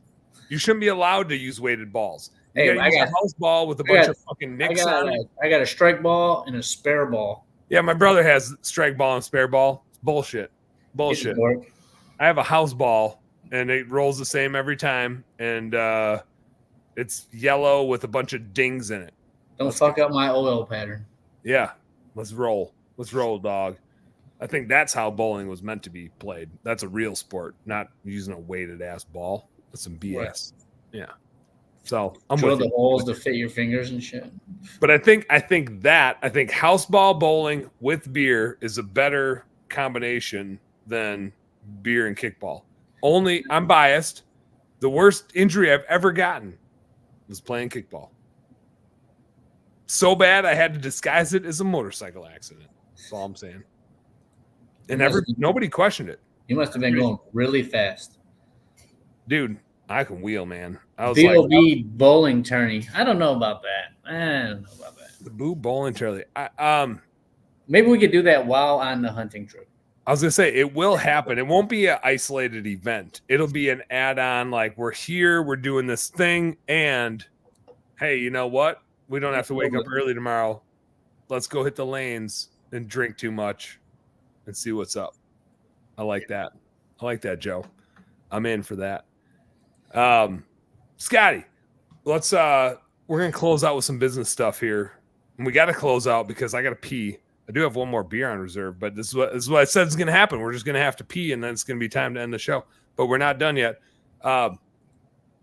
Where do you see the direction of Superior going? Do you see it being a $10 million company, a $20 million company? Is there a ceiling where you're like, I think in our market, this is where we should go? Do you see it being acquired at some point in time? Do you see partnering? Is there a vision that you have? To take things forward. The whole partnership and the acquiring thing is not really in my vision at all. Just because I got kids and stuff, and there's a lot of people here that have been here, and we're gonna like grow it all together. But like the VTO that I was talking about, we have on there 3-year picture, which we made this last year. So 3-year picture is 12 million, and then we got crazy into the 10-year picture of 30 million. Oh, so hell yeah. That's kind of that's just like a real, like, okay, we can grow this much, and then we may have a couple of years that are a little slower. You know, you can grow, and then you need a year to like plateau and regroup and grow a little more. You know, the bigger you get, I think the harder it is to grow.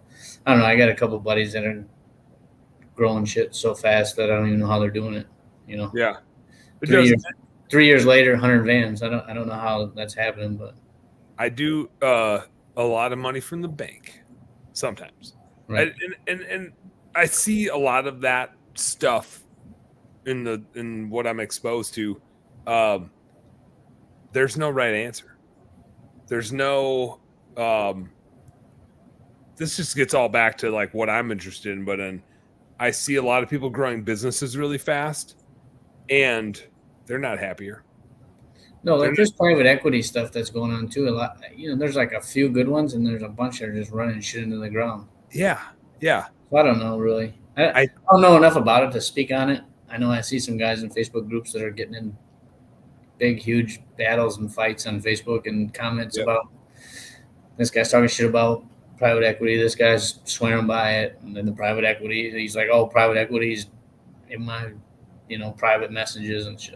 You know, I don't really know a lot about it, but it's not really a path that I want to go. I just want to grow the plumbing side, it's because it goes hand in hand. Eventually, maybe electrical. I give an electrician a lot of money to do stuff that we can do. so it kind of sucks. Yeah, where you're like, huh, like, all right. I do find, and I think I try to always steer back to this lens when I'm scaling home service businesses. I try to always bring it back to a very simple precedent for me. Not that this is the right thing for everybody, but I left the corporate world where I could have gone and done anything, right? I could go run any company, whatever. But it's not fun. And not to say that there's not fun and joy and happiness in that world for somebody, but it's not for me. If I'm going to do this and this grind and this hustle and the leadership and the sacrifices and the late nights and the banging your head against the wall trying to solve problems, to me, it's not about the money. Now, like, the money's the result. And I think the result is important because it's fun for the team. But the why to me is the journey. And that journey of, like, is it private equity? Is it, and I've thought about this with my bookkeeping businesses, when we're 10, 20, 50 million, do I want to just sell it or do I want to ESOP it and sell it back to the employees? And do they want that? There's a lot of routes to go, but for me, it's not about the how much money can I make doing it. There's no joy in that. The joy is in the journey. When I go hunting, the fun part isn't the killing of the animal.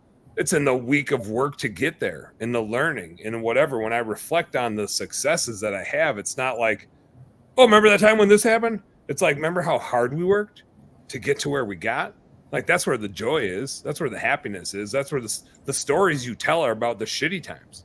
The stories you tell are about the shitty customers and the stupid interactions and the guy we had to fire because he was doing this. Like, that's what we tell stories about. We don't tell stories about how much money we made. And so I always try to reflect on that of, like, what's the point? And we'll make plenty of money. That's the result. But what's really in it? Who's in it? Who's the family that's part of this thing? Who's the high performing team that's part of this thing? And so I love that, like, that view of it of, like, who are you looking for? Is it the private equity thing? Is it the employee thing? Is it somebody's going to take, is it one of your kids is going to take it over? Is it one of the employees wants to run it? And there's no right answer. And I think that's the beauty of it, is times like that when there is no right answer and maybe you're still figuring it out. Right. I got a while to go. Oh yeah. I hope. Hope so. I got a closing question.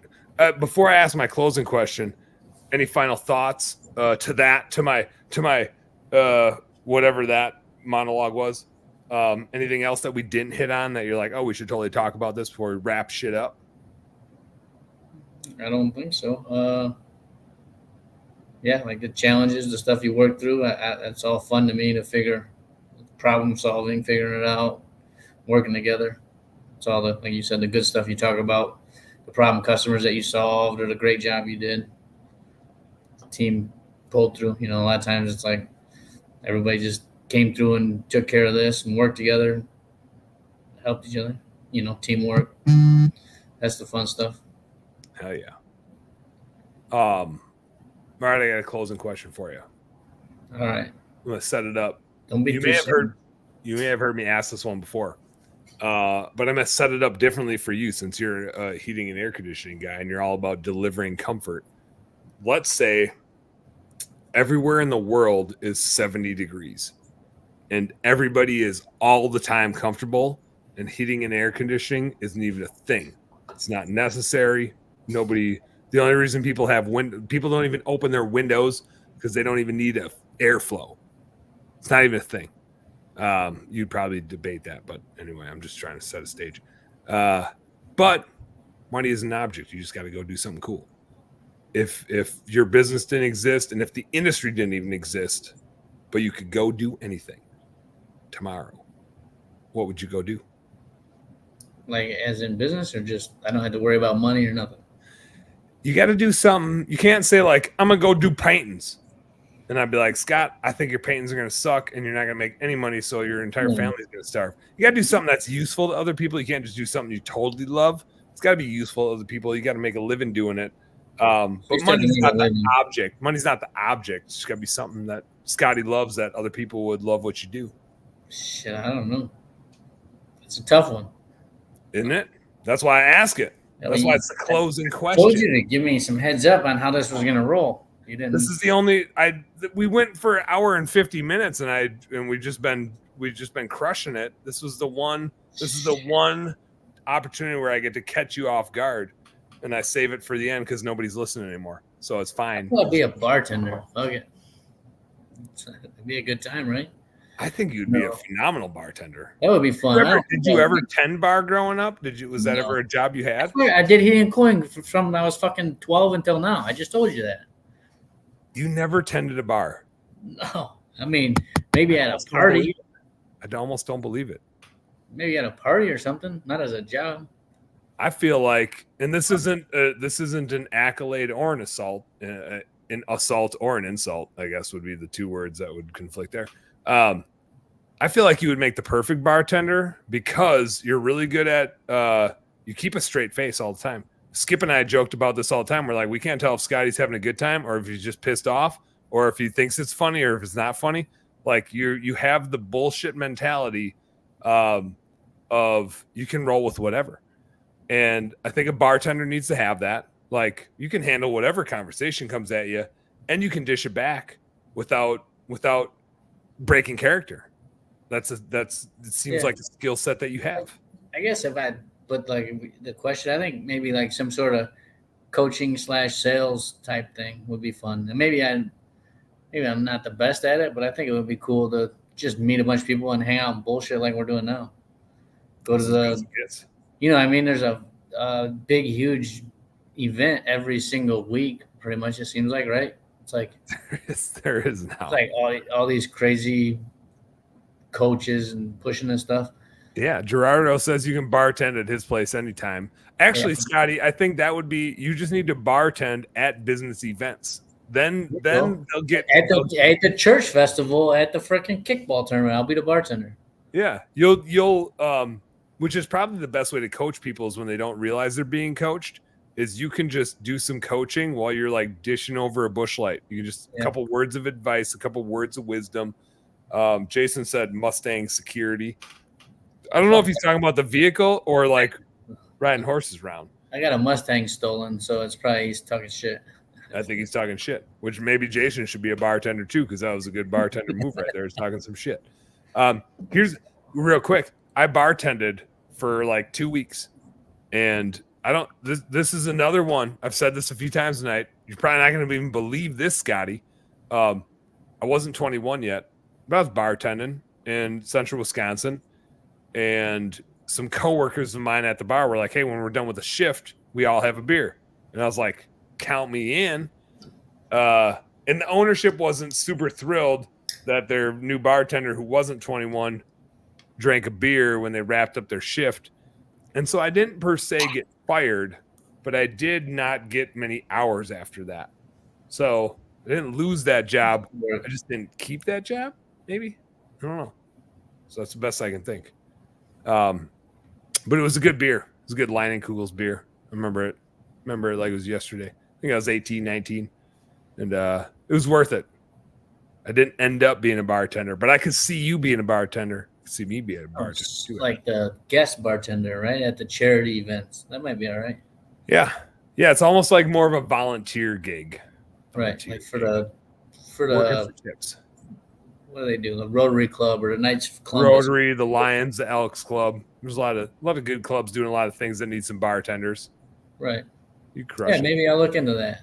I think I've put 30 more years on you. You got a lot of shit to do between now and then. But I'd say 20, 30 more years, you're going to be 30, I'll be 70, man. You crazy?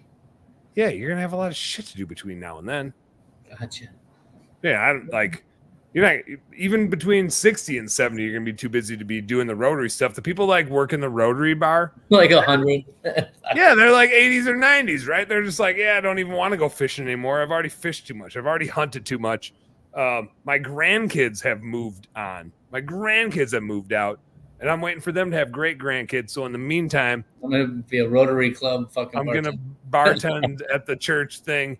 I always joke, like growing up in Wisconsin, the place I saw the most beer, and I've seen a lot of beers, man. Church. The place I saw the most beers was St. Anne's Country or Polka Festival. It's Polka Fest. And it was like kegs lined up for days, and everybody was down there drinking way too much, a couple different stages, beers everywhere, kegs everywhere. Church Polka Fest.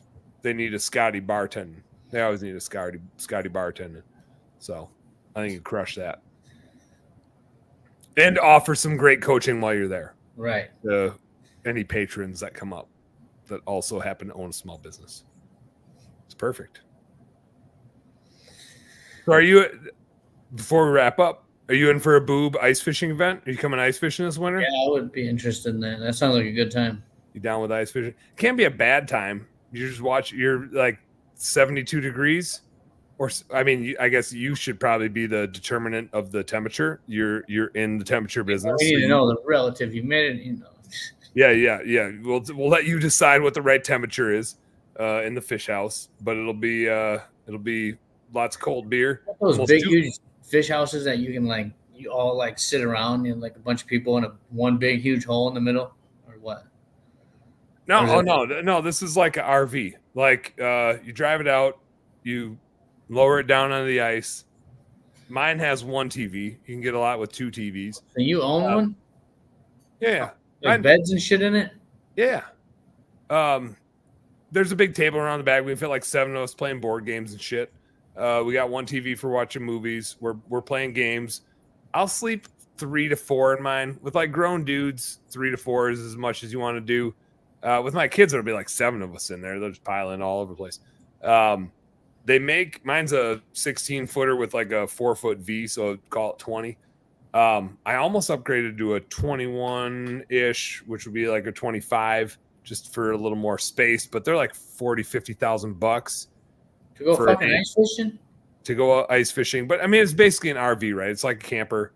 But to that point, that was why I bought a truck instead of a damn fish house, because it's like I can spend $50,000 on one thing or $50,000 on the other thing, and one thing I use every day, and one thing I use 5 times a year. You could just rent the fucking sweetest one, right?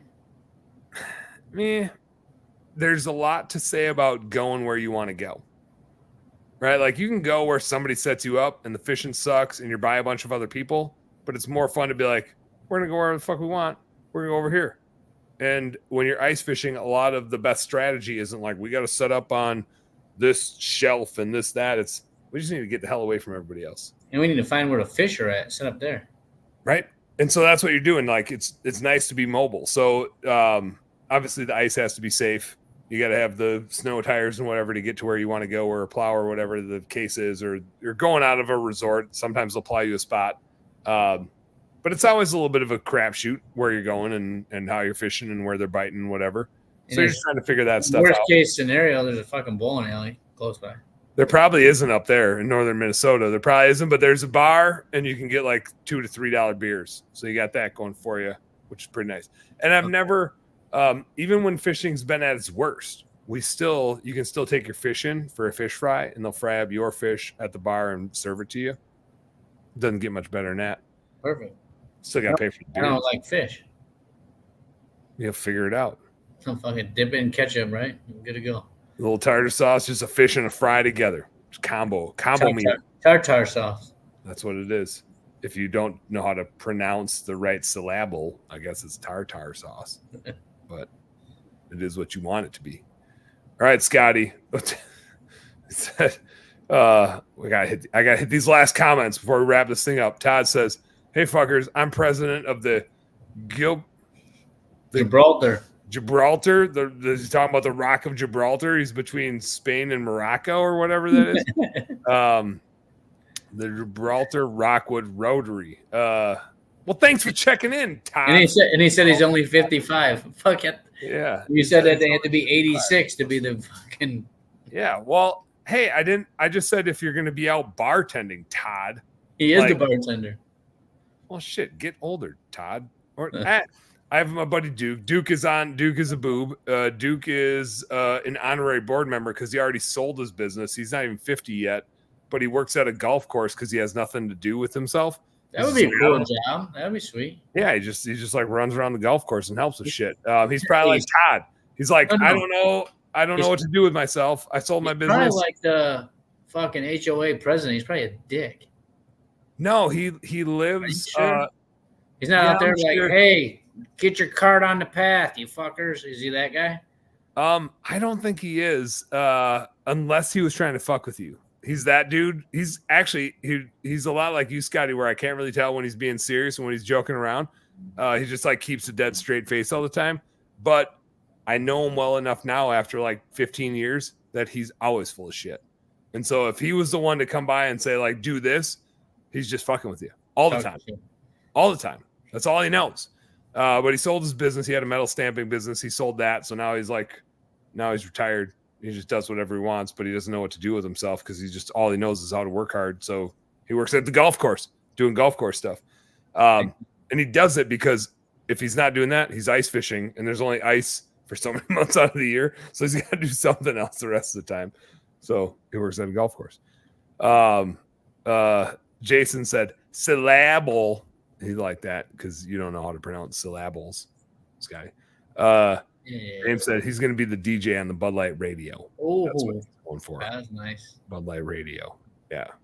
Is that the same? Is that different than Busch Light radio? Well, we had an old school, like it was like a stand up, like you could hook the phone to it back in the day when it was like. Oh yeah. It was like this big stand up Bud Light radio. James Dunn, he was the DJ. Old people walked up. The old neighbors walked up. He's like, "Fuck, I got these '50s music." And young kids he just had his iPod jacked on there. Like, I got something for you. Yep, he did. He killed it. It's a skill set, man. Hanging out, man. All right, Scotty. It's been super fun hanging out with you. Not that I thought it would be any different. Did you know we were going to go 2 hours? Was there any like doubt in your mind? You were like, "What the hell am I getting myself into?" Hour and 10 minutes. I thought we had on the schedule on the calendar invite. It was like an hour and 10 or hour and 15 minutes. It might have been. I like to mislead with that sort of thing, like set low expectations and then totally out accomplish the bar. You're gonna do it. I do the same in my marriage. Set a low bar, way out achieve it. So what do we have next Wednesday? We hang out. No, next Tuesday we hang out. No, because we're doing every other week. So we don't have one on next Tuesday, and then I'm gone for 2.5 weeks because I'm gonna be riding elk around in Arizona. I'm calling you while you're driving, and we're gonna talk while you're driving. we're gonna hang out with my buddy Ben. We're gonna BS. I did see you sent me some shit about the plumbing stuff. I didn't open it up yet because I'm trying to like get. Hey, thanks a lot. I made the offer today, Frank. Yeah, well, I mean, like clearly you weren't waiting. Glad I could count on you. Clearly, you would have texted me if you're like, "Hey, I need you to look at this." Well, I texted you, "How am I getting the link for the thing?" And then we're gonna test my audio. You didn't respond to that either. Did you really? I didn't see that one. Well, hey, I'm solo parenting over here. I'm trying to keep 4 people alive if I include myself. They're obviously the priority. I would die first, but I got the kids all sleeping. I think they're still sleeping. I haven't heard any noises, but it's kind of hard with these on. Scotty, man, thanks for hanging out. It was a ton of fun. I didn't expect anything less, but super good to BS with the outside of just work stuff. Business nerds, go check out Service Monster. If you don't, they're over here. They're right there. Go check them out. The QR code is down over here, which is hard with my name there, but servicemonster.com. Go check them out. Oh, the QR code's way down in the other corner. No. Way underneath Scotty. You can figure it out. You guys know how to work computer shit. So if you're launching something, if you need a CRM, go check them out. And as I always close episodes out, work smarter and harder. Go earn some pride. Scotty, thanks for hanging out, man. Appreciate you. Business nerds. Good night. Later.